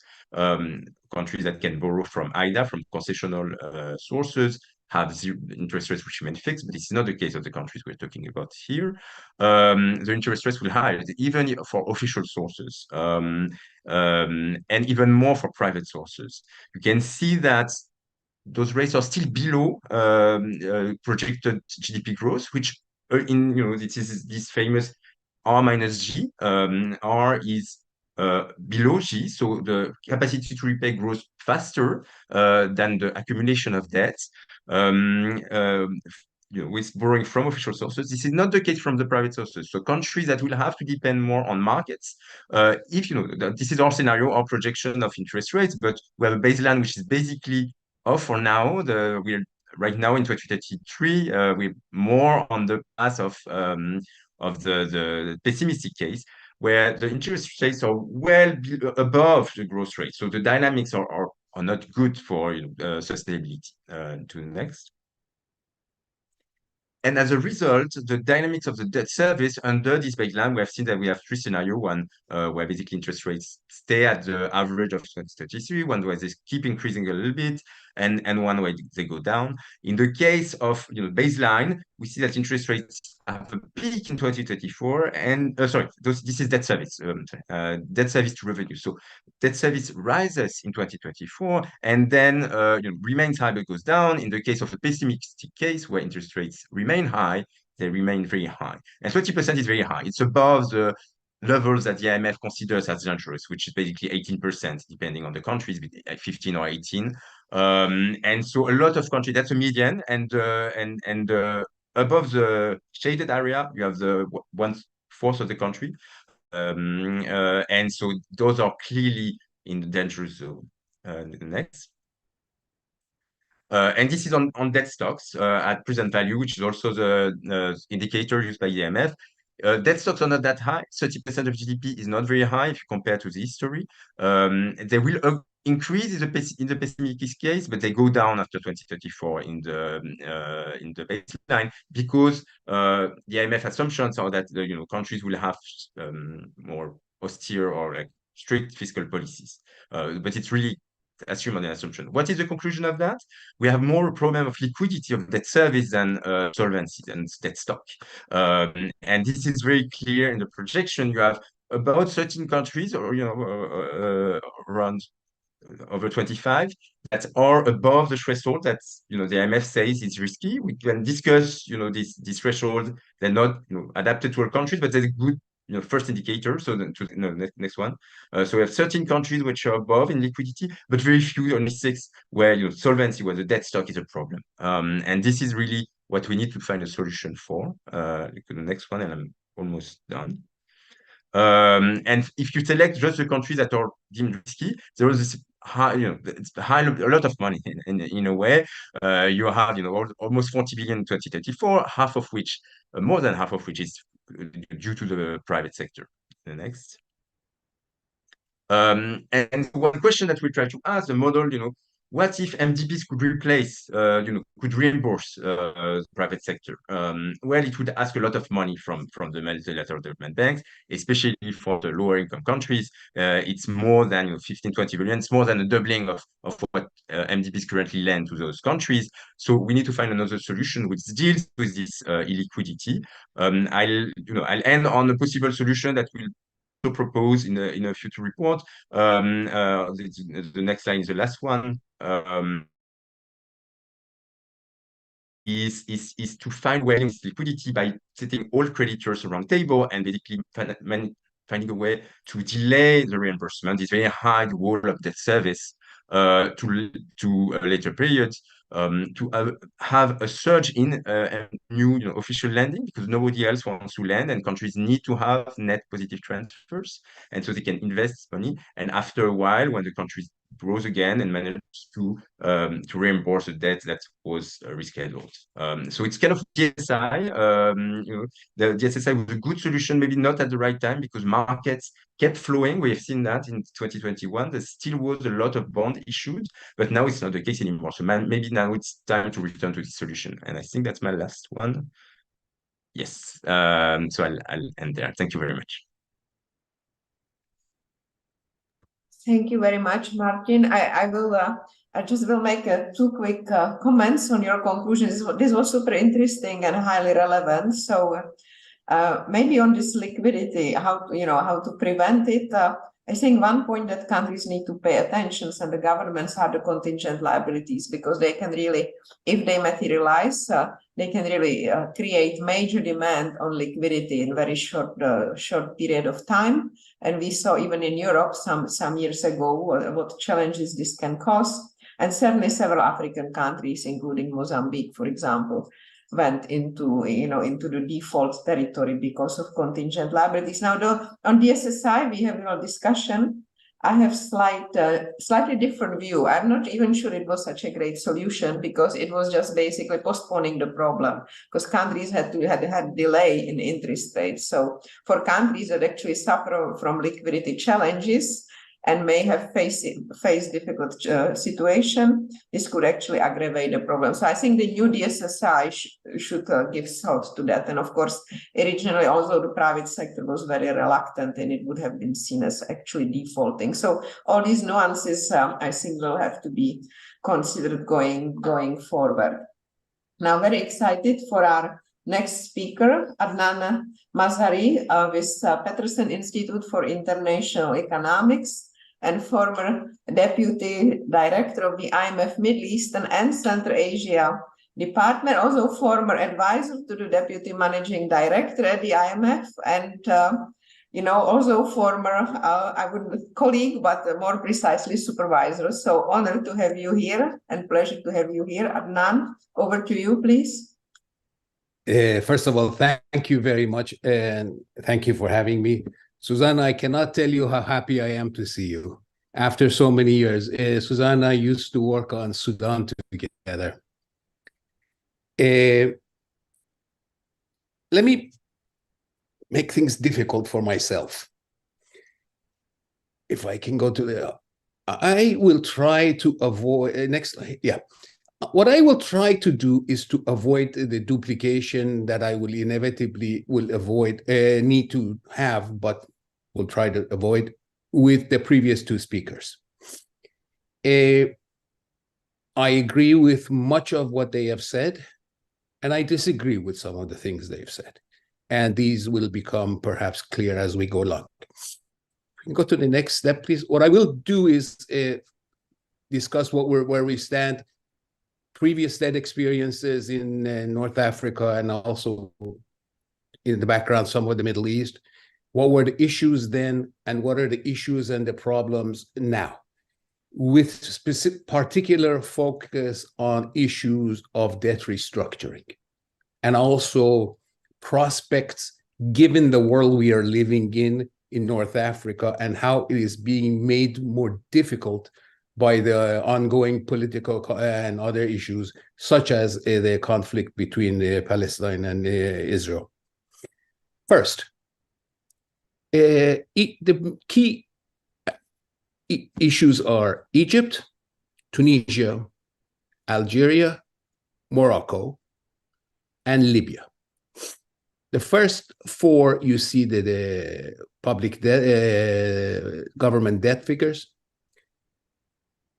Since this chart I produced, the IMF has prepared a report on Libya. For Libya, they place public government debt at 90% of GDP. However, that is all owed to the central bank at zero interest rate. And also, given the particular issues of the ongoing still civil conflict, Libya is in a class by itself. Next, please. Look, in the 1980s, the global background was there was a debt crisis in the 70s and 80s, following contractionary policies in the US and other countries. There were petrodollars around and banks lent them. Interest rates rose. There were debt servicing problems. And then there was some very slow debt restructurings. And we had a debt crisis, including in MENA. Next, please. The creditors were mostly official and banks, and there was very little in the form of bonds. There were fears of bank failures in the creditor countries that delayed restructurings. Many restructurings just didn't work, and there was a lost decade. Eventually, we got into a Brady plan of the North Africans. Morocco benefited. And at the same time, the IMF developed its lending into arrears policy, which was intended to level the playing field between creditor, private sector, and other country creditors, but especially private creditors and the debtors. Next, please. Next slide, please.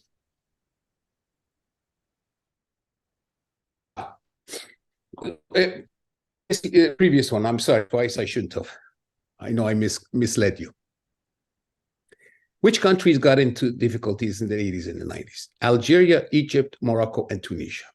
They had to cover higher fiscal imbalances and import costs. There was a decline because of falling oil prices, especially in the mid-80s, the ability and the willingness of the main oil producers to help. Debt restructurings eventually happened, but they had some considerable international support, especially for Egypt. These debt restructurings were done together with structural adjustment policies of the IMF and the World Bank. Next, please. Now, this slide, which I've produced from Paris Club data, shows you the number of reschedulings in North Africa and a couple of other countries. The most was Morocco.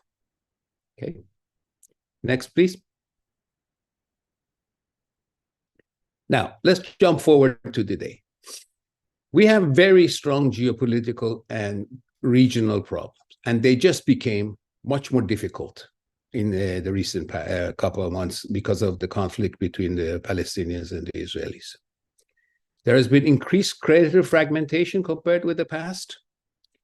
One key issue is the rise of China as a creditor. At the same time, debt restructurings are now involving more domestic debt. There is a big controversy going on about how much, to what extent, if domestic debt should be included in restructurings. There are concerns about the transparency and the terms of these debts, especially to China.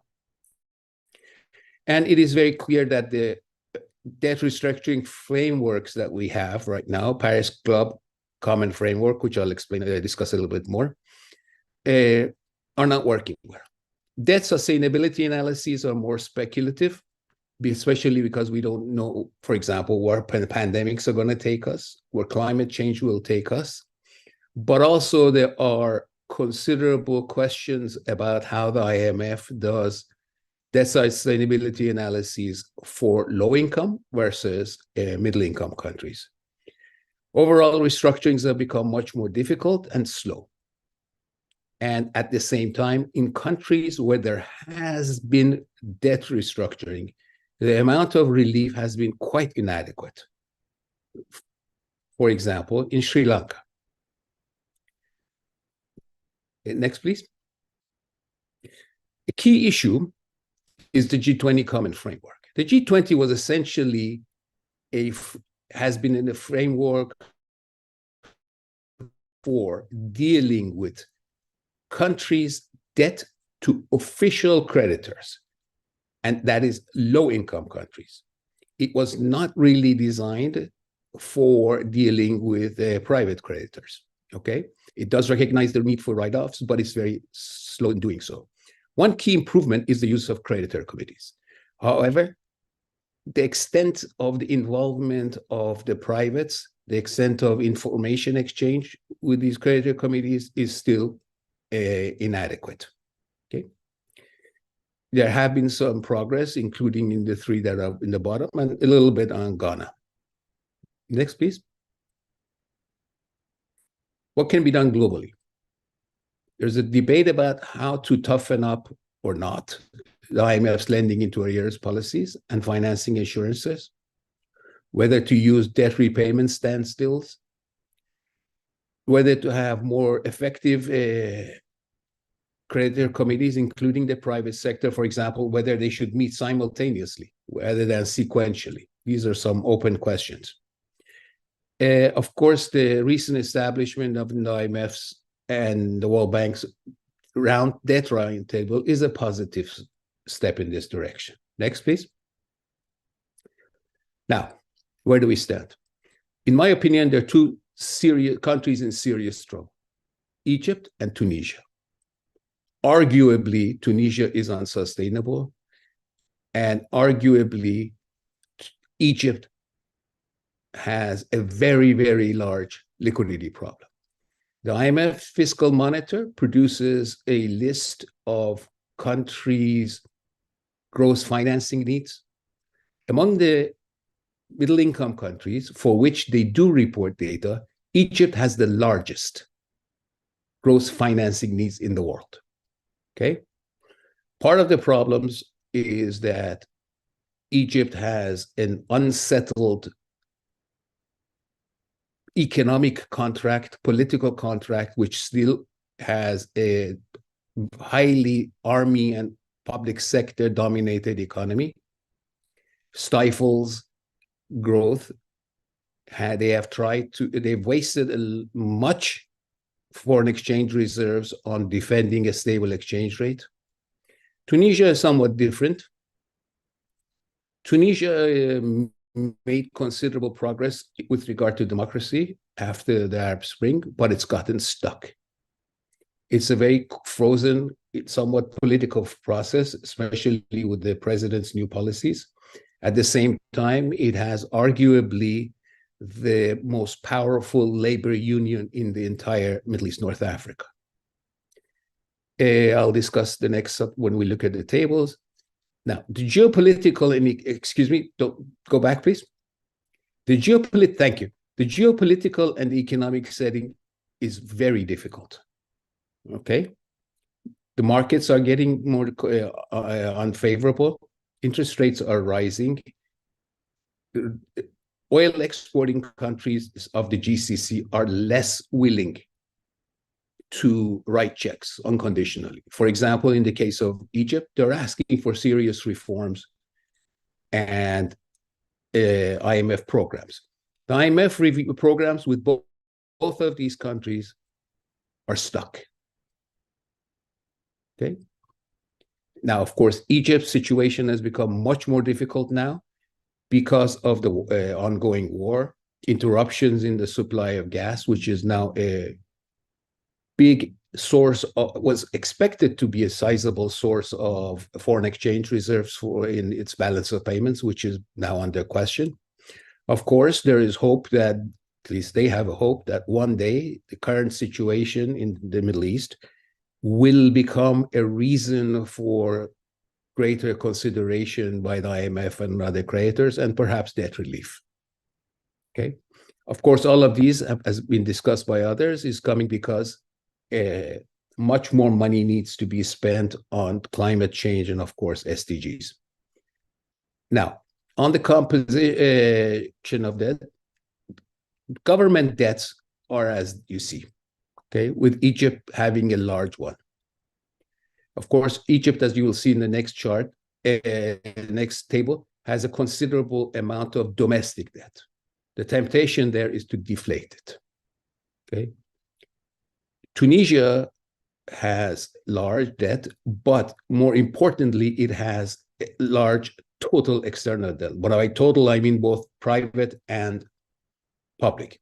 As a result, the CDS credit default swap rates on Tunisia are even higher than Egypt's. Okay, next, please. The credit composition, this is all data from the World Bank, but they don't do it before 2021. And I've excluded the IMF from here. Algeria doesn't have foreign debt, essentially. Okay, they've been relying on the domestic banking system and arguably too much on the central bank. Egypt, official creditors, half and half, roughly. Morocco has had a much better policy framework than most of these countries. It has had access to capital markets. It has had access to the IMF's more favorable policy lending windows, such as the precautionary lendings, and there was a new program that just got approved for about $5 billion. Tunisia's creditors, mostly bilateral and multilateral, but the IMF program has gotten stuck. Next, please. Implications for North Africa. The world is ugly. Okay, and as I said, with the events in the Middle East, it just became more difficult. The prospects for FDI are not good. Unemployment rates, especially among the youth, is high, and many things they need to do to motivate private sector development, as for example, Rabah has written often they need to be done. Fiscal consolidation will not do the trick by itself. A little bit of it would help, but even as IMF in one of its recent World Economic Outlooks has recognized, it needs to be accompanied by other things. For example, growth or by restructurings. Growth, of course, requires better governance and regulatory frameworks. The current social contracts also don't allow much fiscal consolidation. Restructurings, because of the changes in the structure of creditors' instruments, has become much more difficult. And restructurings have gotten stuck in the geopolitics.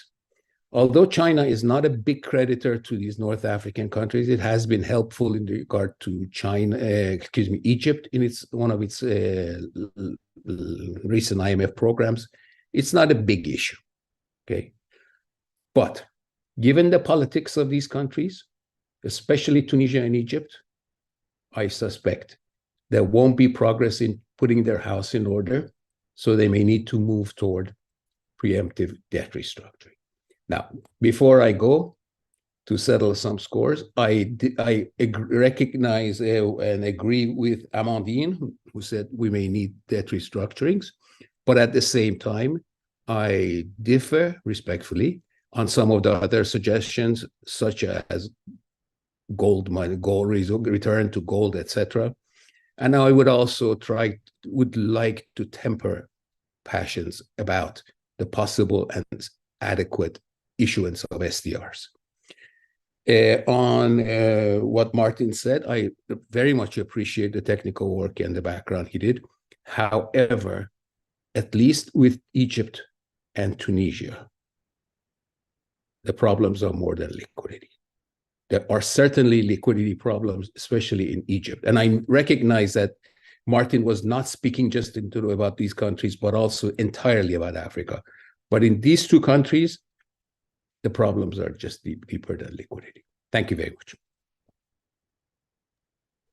Thank you very much, Adnan, for bringing different perspective and generating discussion. So maybe before we move to next speaker, I'll just give a few very quick reactions. So first of all, many thanks for mentioning Libya explicitly. This was one of the questions in the chat. So Libya is currently classified as the only upper middle income country among our, 7 North African countries. And again, Sudan is low income country. The rest is lower middle income country. The data is a challenge, and that's perhaps why some of the presentations didn't have them explicitly. But as Adnan mentioned, more will be available now at macro level due to the forthcoming IMF report. I would also like to take a slightly more positive view of Egypt. We commend Egypt for innovativeness. In the region, we consider it one of the leaders when it comes to innovative financing, green bond, etc.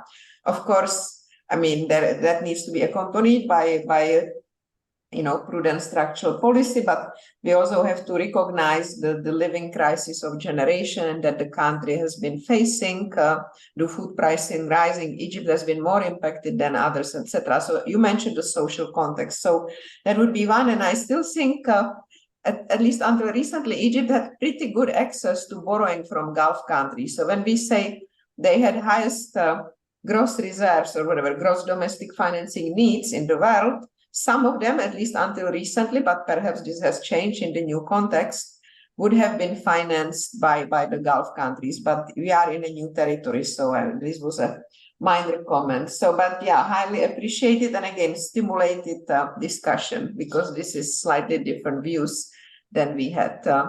So thank you. Now our next speaker is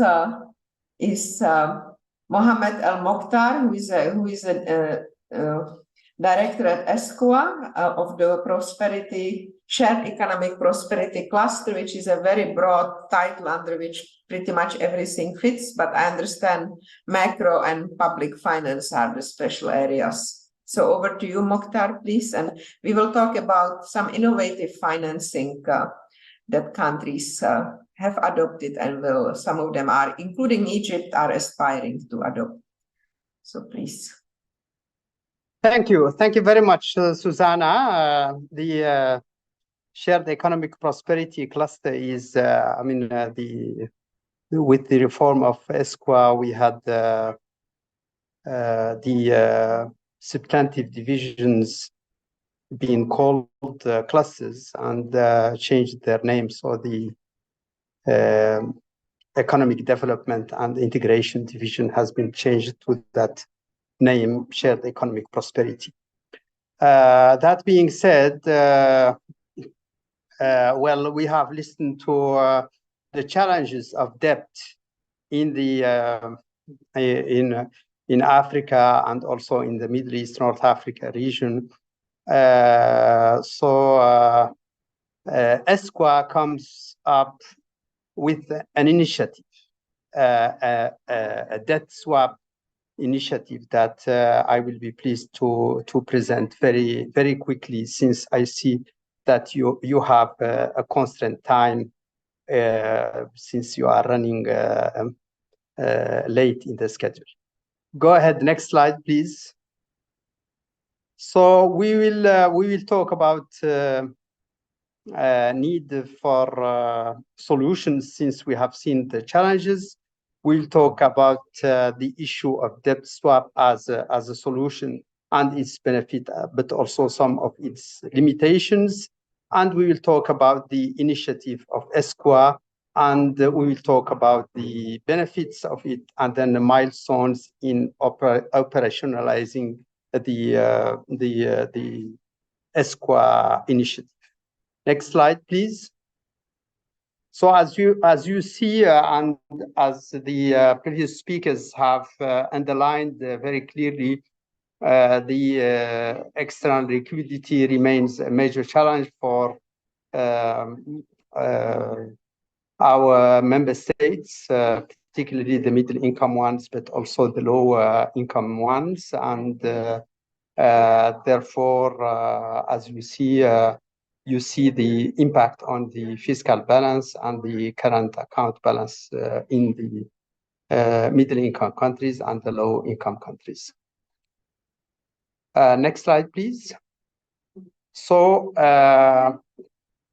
as you see, the part of the private sector debt is increasing over the years. That's the one aspect, but also the part of the bilaterals, and therefore the need of a solution for debt in the Arab region.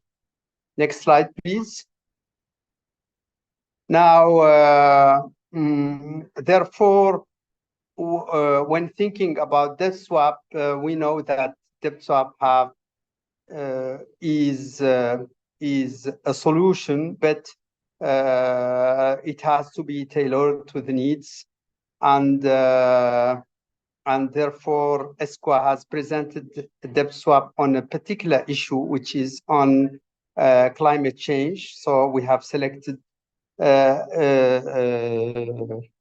some SDGs related to climate to make sure that it is in line with the 2030 agenda, but also in line with the national priorities of our member states. Next slide, please. So as we know, debt swap have some benefits. That's very clear, and one of the presenters before me has indicated debt swap as one of the mechanisms to try to alleviate the burden of debt and try to address the issue of debt. But it has some limitations. The debt swap as you see, I don't want to read for you the slide, but you see that there are some limitations, and therefore we have put on some innovations in order to overcome or alleviate part of those limitations. Go ahead with the next one. So some of the main limitations are conditionalities, which may involve trade-off with national policies. Small-scale debt swaps are always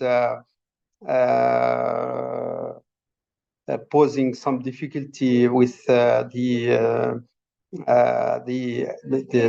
costs and the development outcomes impact and the high transaction cost, as I indicated earlier, and also the commercial debt swap have potential adverse on sovereign creditworthiness and access to capital market. Next slide. Therefore, ESCWA has presented a debt swap initiative on climate change. So it is climate change / SDGs to make sure that we put in some alleviation to the limitation that we have indicated earlier. Preemptive debt swap without debt restructuring, national priorities and nationally owned programs to be taken into account, a programmatic approach with key performance indicators framework, a planned medium and long-term debt swap to enhance fiscal space, and a donor nexus. So every party is having its own benefit in it. Next slide, please. And we have put in place a key performance indicator framework that supports selecting climate SDG debt swap programs. So it is taken out from the national development program of the country and its own priorities, and therefore we have set the main goals, we have set the KPIs for selecting and monitoring projects, and we have put in the monitoring and evaluation mechanism that goes with it. Go ahead with the next slide, please.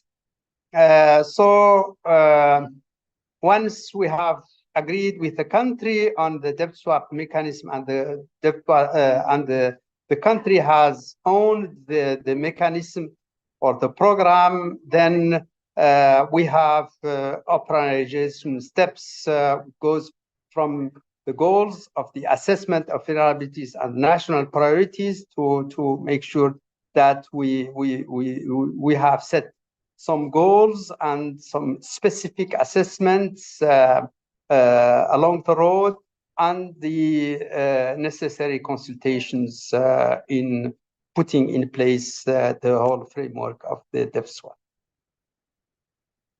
And then you see in this diagram the relationship and how it goes from each party, whether it is a donor, a creditor, a debtor, and so on, and the way it is put in place. And then this table summarizes the benefit for the debtor, the benefit for the creditor, and the benefit for the donor, and therefore, of course, it doesn't apply to every type debt. It doesn't apply to every country. I mean, if a country has projects that are aligned with their priorities and aligned with the priorities of the donor, and the donor is willing to invest in those projects and the creditor is happy, it is aligned with the ODA commitments, and it advances its agenda, and therefore for the country, it alleviates the external amount of money that needs to be transferred as a service of debt, and therefore it releases the liquidity and the money is spent locally, and it promotes the economic transformation and private sector opportunities and the national, let's say, in short, the national development outcomes. And therefore, next slide. And the key milestones for that ESCWA suggests: establish an interagency task force at national level, assess the foreign debt repayment over the medium and long term by type of creditors, identify priority sectors and program projects in line with the national development programs, and consult with stakeholders involved, and put in place the monitoring and evaluation strategy, and put in place the program. And therefore develop a program, as I say, with the key performance indicators, design the financial conditions, and to make sure that everybody understands their obligation, their implication, their threats, their risks, and so on, and make sure that the exercise is well understood by all parties involved. Engage with the rating agencies and international financial institutions, and mobilize support from creditors and donors, and put the way forward. Go ahead. That's all. Thank you very much. And if you need any question, you can contact me or contact my colleague, whose email is and I hope that I pleased Susanna by going very, very rapidly over the presentation. Yes. No, thank you very much, Mokhtar. But also, I think we all are very pleased and excited about the topic, because it's innovative funding, and there is a great interest among African countries in this, engaged in this area, especially since they are rich in natural resources. So, I mean, this is, and climate, climate is a major challenge. So I think this is area we all will be looking more into. And we are collaborating already with ESCWA, your division specifically in this area, and this is highly appreciated. So now we have started with one country, and we Yes. hope that we will progress with other countries. Exactly. And again, the country is the leader in some sense in this area, in our region in Africa.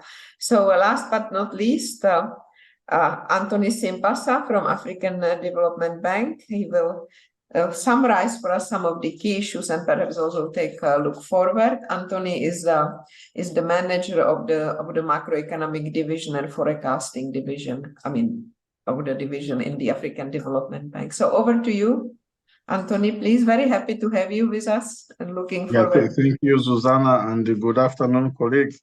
I think the challenge of coming at the tail end when all the good minds have spoken about the same subject is that you become very repetitive. And so that's the risk I run now, because pretty much everything that we sought to discuss in this presentation has been highlighted in the presentations that we just been listening to, and how very high quality of these presentations. But in any case, let me just go through this presentation very quickly, and I'll just point out some of the salient features that either will just reinforce what has been said and amplify on some of the things that may have been skipped a little bit. So next slide, please.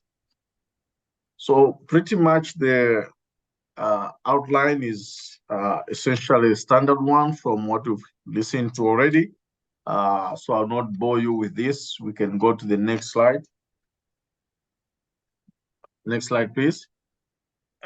I think you heard from the other slide about the historical challenges that many middle-income countries have been facing in Africa, pretty much arising from macroeconomic imbalances in the early 80s, which, however, were somewhat alleviated by the improvements in the current account positions. And you could see from the green bar there of the improvements in the current account balance, as well as the fiscal balance, which generally drove the fiscal position, primarily because many of these countries are commodity exporters, and they generate the bulk of their revenues from this commodity exports. But the latter year, and specifically after the global financial crisis, we have seen a marked deterioration in macroeconomic conditions, with the fiscal deficit amplified around 2015, 2016, many of which was because of the sharp fall in commodity prices. And of course, the COVID pandemic has had an adverse impact, not only on middle-income countries, but on the economy, African economy as a whole. And this indeed applied even to low-income countries in Africa. Next slide, please. Next slide. Again, please. Yeah, so I think this issue was talked about the genesis of the current debt situation, and that in the 80s pretty much was occasioned by fiscal imbalances, but also associated with the lack of effective governance in debt management, and generally the unfavorable global macroeconomic conditions, and indeed high interest rates, which led to higher borrowing costs. And so we saw an increase in debt service around that time, and the HIPC, of course, helped alleviate some of those pressures, and the debt came down, and along with that, the debt service costs as well. But we have seen a slight uptick from around 2010 in both the size of the debt, as many countries have now taken on commercial debt, and we'll see in the next few slides, but also from what we've seen in the previous discussions. And so we see that the debt service at that time was about 21% per year, but now and about 15% of exports currently. So again, like I said, the COVID-19 has amplified all this, and we see a huge increase in the debt stock of these countries. Next slide, please. So the current debt situation, and I think that's where we probably need to focus our minds here, is that many middle-income countries have their debt to GDP ratio above the African median, and this is even higher for smaller economies, smaller economies like Verde, for instance, but also for some larger economies, including Congo Republic, Egypt, and thanks to Susanna for highlighting some of the innovations Egypt is putting in place to deal with some of these challenges that the country is facing.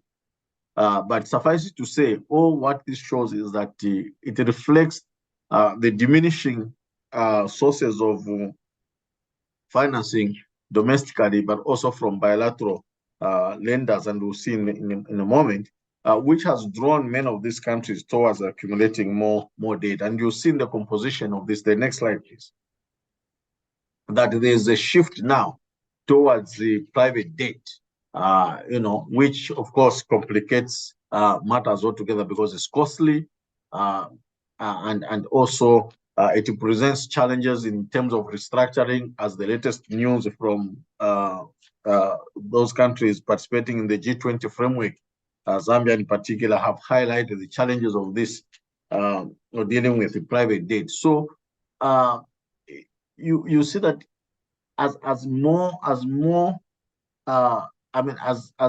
bilateral debt declined, countries now had to take on more commercial debt to cover up for that shrinking size of bilateral support from traditional lenders, especially.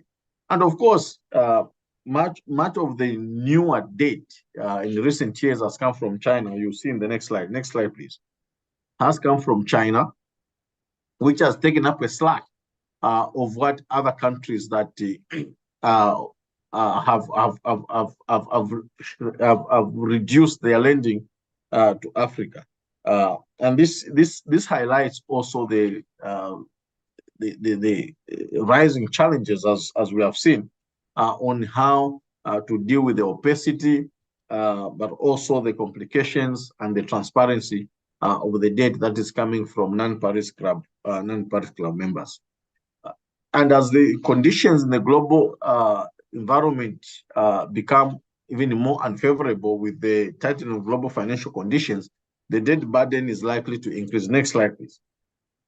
Is likely to increase, and in some countries, we see this manifested in the rising spreads on some of the debt that's already been issued.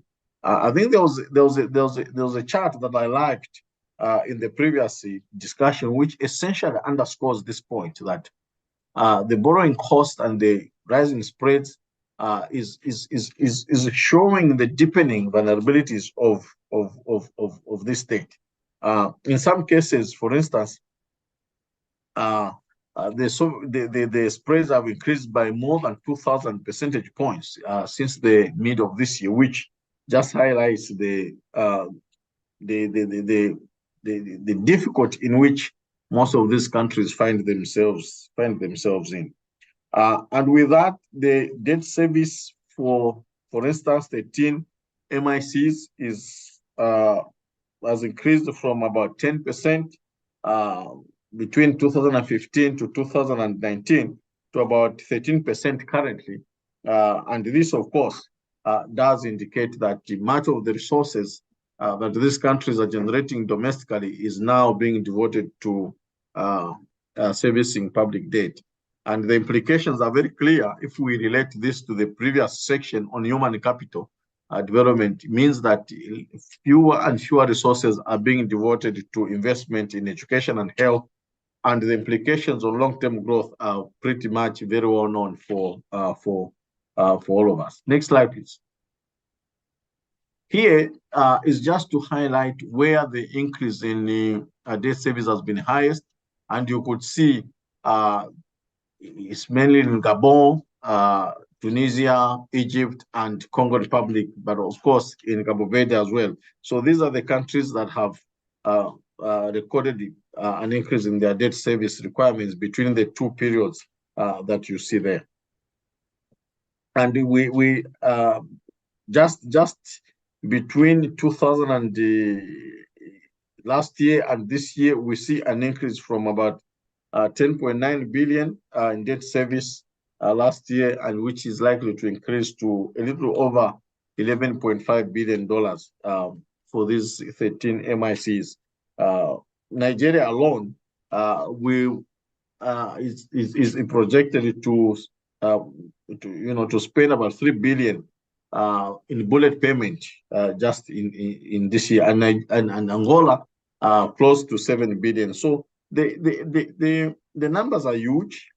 The numbers are huge, and given the enormity of the spending needs and the depreciations in exchange rates that we see, unless we see a significant financial support similar, for instance, to the SDR allocation, even more that was done 2 years ago, and all combined with a comprehensive debt reduction strategy.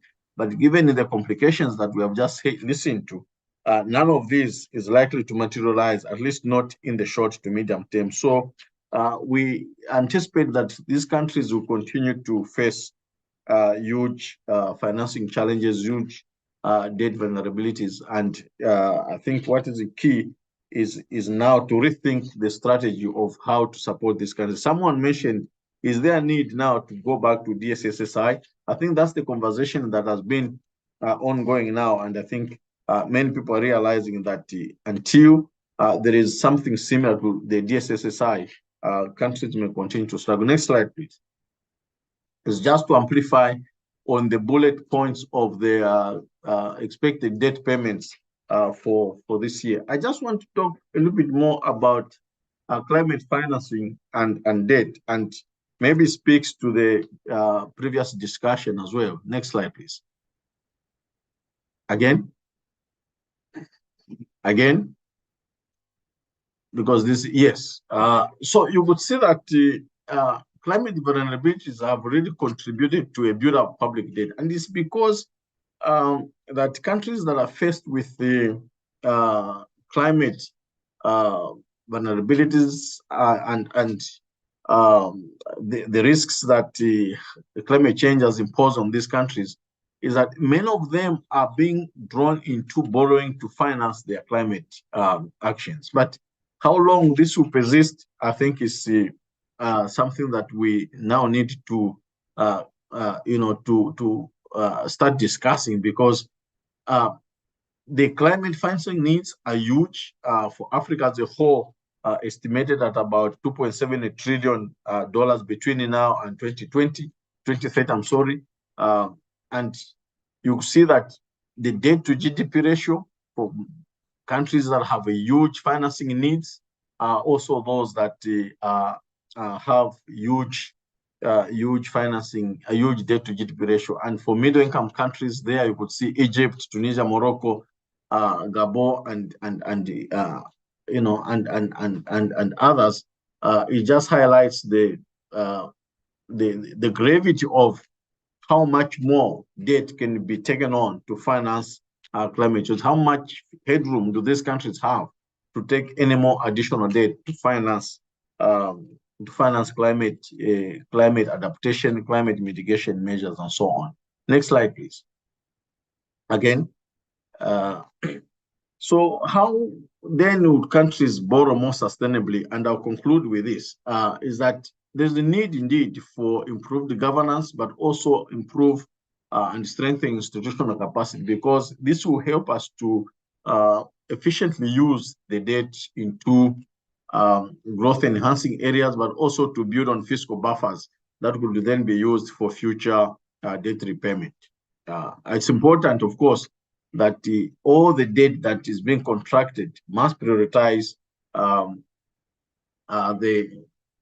economic diversification, improving infrastructure spending that does improve future incomes. The second point is that it should reflect the country's debt carrying capacity. One would argue that many middle-income countries still have the headroom, but we are seeing emerging challenges. And so to what extent will these countries continue to take on more debt?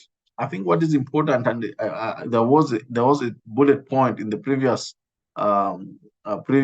presentation, that it has to be accompanied by higher growth, because you cannot service debt from low growth. So higher GDP growth needs to will be key in alleviating the current debt challenges. But the global environment, as well as the shocks that we have seen over the recent years, does not seem to be friendly for a growth enhancing atmosphere. And this, of course, will continue to weaken the debt carrying capacity. So it's a double-edged sword, if you like, but that notwithstanding, countries must strengthen debt management offices to better manage their debt. Data transparency is important, but also there is need to detach fiscal institutions from political arm in order to reduce the fiscal and institutional challenges that these countries have. An independent oversight for regular financial and performance of audit and public debt, including, as Susanna put it earlier, the contingent liabilities, I think will be critical in dealing with the debt that we see in many of the middle-income countries. And in the case of South Africa, where contingent liabilities constitute a large share of their domestic debt, I think is very instructive. And South Africa is one of the two larger economies in the middle-income countries. So unless there is a specific strategy to deal with these contingent liabilities stemming from state-owned enterprises, we'll continue to experience this challenge. I'll conclude by the next slide. Yes, it's just to highlight that, and this was indicated in Amandin's presentation, but also in others, that debt relief strategies have become more complex, and because of that, they are not yielding the expected results. So how then do we develop homegrown solutions that will help to offset these protracted strategies in dealing with the debt distress? I think it's a conversation that platforms such as this one needed to get into, to better advise our countries on how important it is to manage their own affairs. Of course, and this was coming out of one of the comments that some of the problems are not domestically generated, but they're coming outside Africa. And indeed, the growing tight financial global conditions has imposed even a greater burden on debt situation in African countries, and particularly in middle-income countries. And so there is therefore a difficult balance on how to mobilize domestic resources in an environment that is already constrained, as well as to manage public debt. But it's critical that domestic resource mobilization, utilizing digital platforms, effective implementation of tax policies could provide some respite in this regard. And finally, I think it's important that any debt management strategy must be institutionalized. And if need be, there is need to amend the constitutions to provide for more effective institutions that provide oversight over the debt management in Africa, and what more in middle-income countries where we see that the challenge is as high as in their peers in low income as well. Thank you very much for the opportunity, and we look forward to the Q&A. So thank you very much, Anthony. I will just make a quick comment again on the DSSI, because you mentioned, yes, it's being discussed that something like that is needed. I'm really hoping it will be something better than the past DSSI. It needs to be more inclusive, include middle-income countries, all of them, etc. But anyway, I'm sure this is another topic. So are there any questions, I mean, from the audience currently? If please, I don't see any hands, but let's see. Yeah, among attendees now. Okay, great. So just a second. Yes, so we have, if you can please introduce yourself, we have Kabazua Kaju-Muise. So over to you, please. If you can put on camera, that would be great.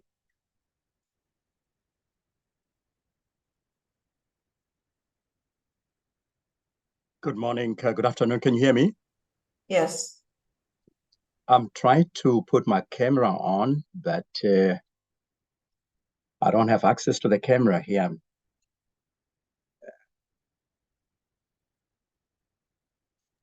Yeah, that's okay. So then if you can introduce yourself, please.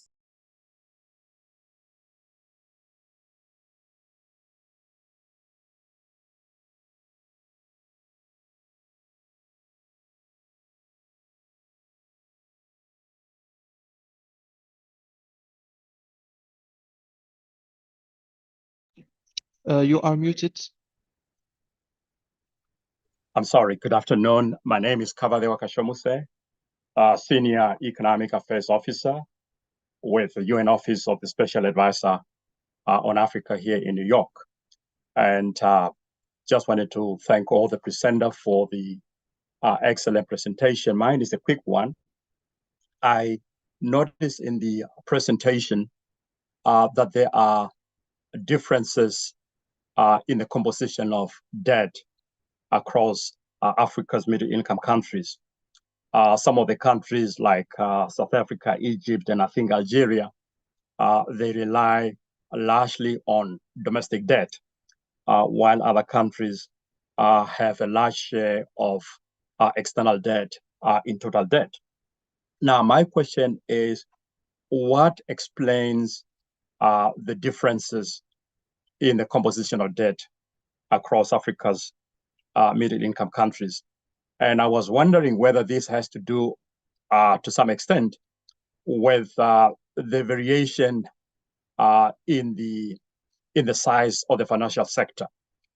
Countries like South Africa, Egypt, they have a fairly well developed financial sector, and perhaps that they are able to tap into domestic market to finance their development. And related to that is also the question of maybe as a strategy to promote a financial sector development in Africa, to lessen Africa's dependence on external debt. Of course, a number of speakers articulated some of the difficulties, for example, the difficulties of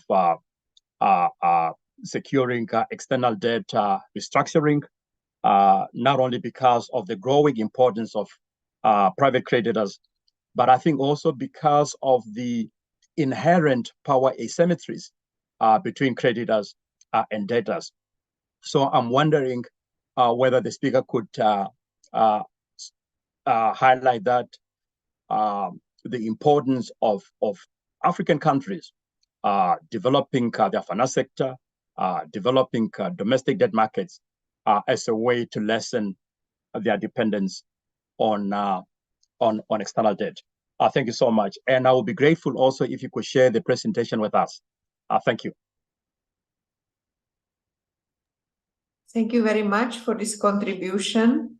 And yes, we will share the presentation. So I'm curious which of our panelists, or perhaps all of them, one after another, would like to answer some of the parts of the question or all of the questions. So is there any volunteer who wants to step forward? How about if I take a stab at the financials? Yes. There's some of the, although I speak under the control of almost everybody in the group, because they are, each and every one of you knows more about Africa, Sub-Saharan Africa, than I do. Certainly, you're right that the financial sector, size of the financial sector is an issue, and it can become a way of mobilizing resources. You alluded to the case of Algeria, especially. Algeria is a special case in two regards. One, it had a sovereign wealth fund, in which they accumulated a lot of resources. Now, of course, they've depleted it. The second one is bad memories of yesteryear, meaning the debt crises of the 1980s, where they felt structural adjustment programs were excessively intrusive. Okay. And they have been somewhat resistant to really any kind of capital inflow. For example, through high ownership requirements by locals on any foreign direct investment. Thank you. Thank you very much, Adnan. So would anyone else like to add to the question and the answers? Yes, Anthony, please. Yeah, thank you, Susanna. And I think Adnan is very right. The size of the financial sector certainly plays a key factor in how much domestic debt these countries can take on. Of course, abstracting from Algeria, for instance, which relies on the central bank, and also Nigeria, which resorts to the so-called ways and means of borrowing. But in many other countries, some have taken a deliberate policy to increase the size of their domestic debt, primarily because they wanted to develop also their financial sector through, especially in secondary trading of government bonds, government treasury bills, and so on. And I think as with the shift in domestic, with the shift in debt, domestic borrowing comes with some additional benefits, mainly arising from exchange rate risks, which is minimized, of course. But the greatest challenge, and I don't know in the other middle-income countries, but in many, in those that I know of, the challenge is that interest rates on domestic debt is pretty much higher, so much so that it would offset the exchange risk that comes with the more borrowing from external creditors. So there is need, I think, for additional reforms to better anchor the domestic financial sector to reduce on the cost of borrowing, but also to make the market more liquid, invite more players, the private sector, to the extent that it will not, government borrowing will not crowd out private borrowing and create a squeeze on the economy. But yes, I think that countries that have a bigger and more liquid, deeper domestic financial sector, including the capital markets, of course, like in the case of South Africa and Egypt, you see that the capital market is much larger, it's more liquid, and so the citizens have more confidence in government paper than in the other smaller middle-income countries. Thank you. Yes, thank you very much. Anthony, anyone else would like to maybe add or answer? I had one. Yes, there is Martin. I see Martin. Yeah. No, so I think Anand and Anthony said most of the important things. I think so I completely agree on the risks of foreign borrowing and especially the exchange rate risks.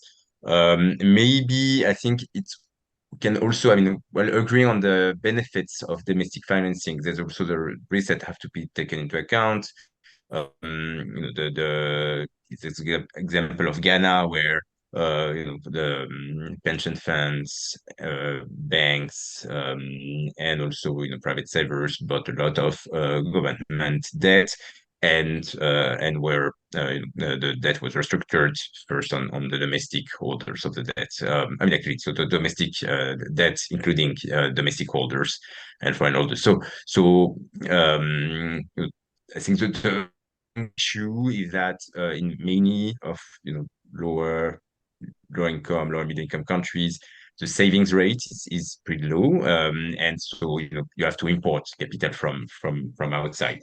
Ideally, it would come under the form of investment, so you don't take these risks that that it's of default. That investment has a better risk sharing capacity, but a lot of it comes under the form. And so there's so in a way, foreign debt I think will continue to exist, but I agree with you. Developing stable domestic markets improves stability overall. Thank you very much, Martin. So there was a comment why wasn't Cameroon in middle-income countries, but I suppose this is a data issue. I just saw it, Susanna. So maybe I can quickly speak to this.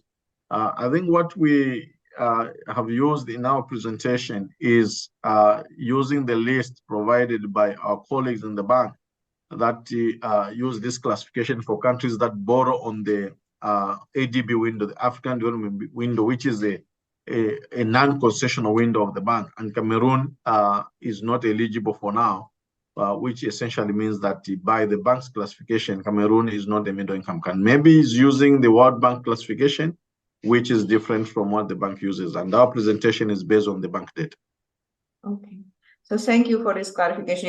Yes, the World Bank is basing the classification on the income per capita, which is a whole set of other issues for the middle-income countries, that this is not really adequate. But this is a topic for another seminar, webinar.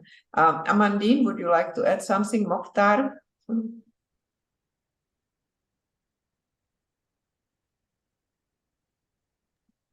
No, thank you. From my side, it's fine. I've been struggling with electricity here in Lebanon, so I have a bit of time to adjust. Yes, a lot of good experiences with high public debt in Lebanon, right, for many years. So, Amandine, are you anything you would like to add?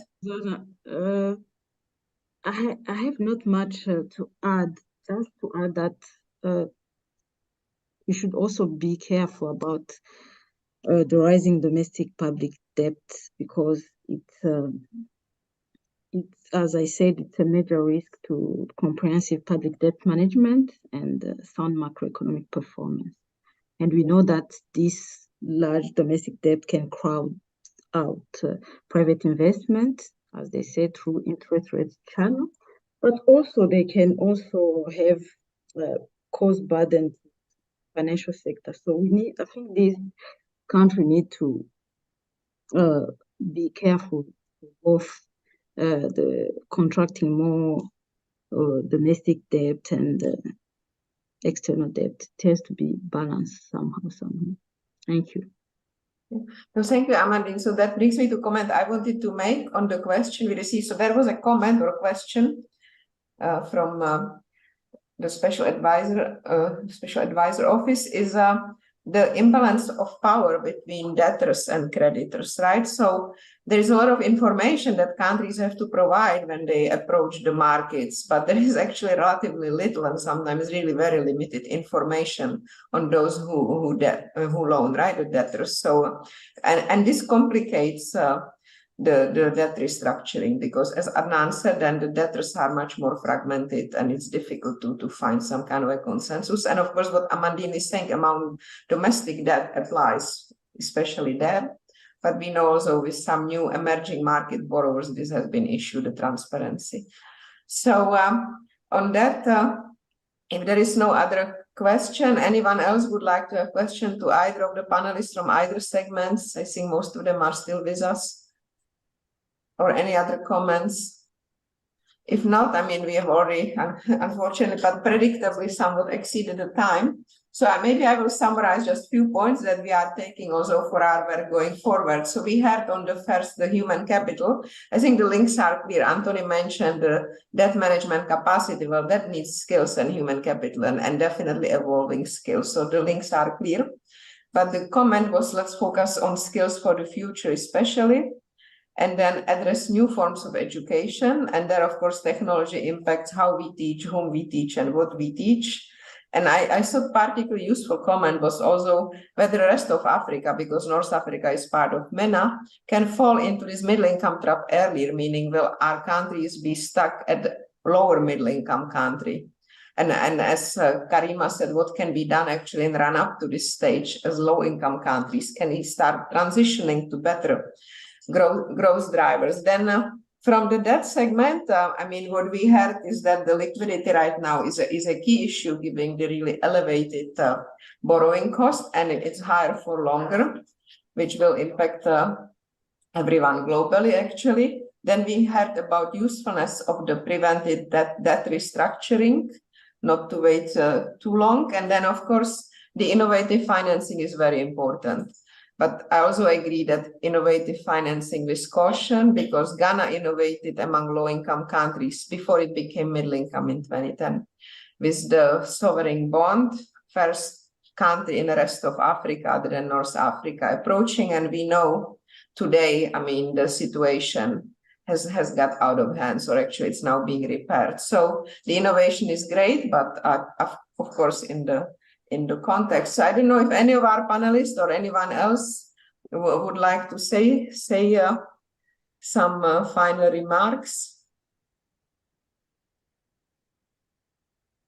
So if not, I would like to thank everyone, of course, especially our team for putting this together. This has been really, I mean, I admire our team. This has been incredible collaboration and reaching out to various people, but also especially to our panelists, I mean, who patiently waited sometimes a little longer than expected and made very informative presentations. And as I said, you know, this initiative on middle income, Morocco is leading the group of like-minded countries. So this will continue. So I hope we will collaborate one way or another going forward in these important areas. So many thanks to everyone, and wishing you a good rest of the day, and I hope to speak to all of you soon. Thank you. Thank you very much, Susanna. Pleasure to see you. Thank you very much. Susanna. Thank you very much. Thank you too. Pleasure to Bye, see everyone. you. And look forward to keep in touch on the debt swap and Yes. other fiscal management work Yes. that we can do together in common Yes. member states to our both regions, and also on other macroeconomic issues. Yes, definitely. And we also have an initiative on SMEs, but that's another, yes. Okay. Yes, that's so another, we'll be- because I'm not in charge of that. But on the social expenditure as part of fiscal space on debt and also on modeling, we're still open for Yeah, modeling, that'd be great. particularly CGE modeling. And I would also say maybe we can have own ideas on this DSSI because it keeps coming back. So maybe Yes. we can give it a thought, right? So Okay, fair enough. Yeah. Okay. Great. So Thank you. thank you, colleagues. Thank you.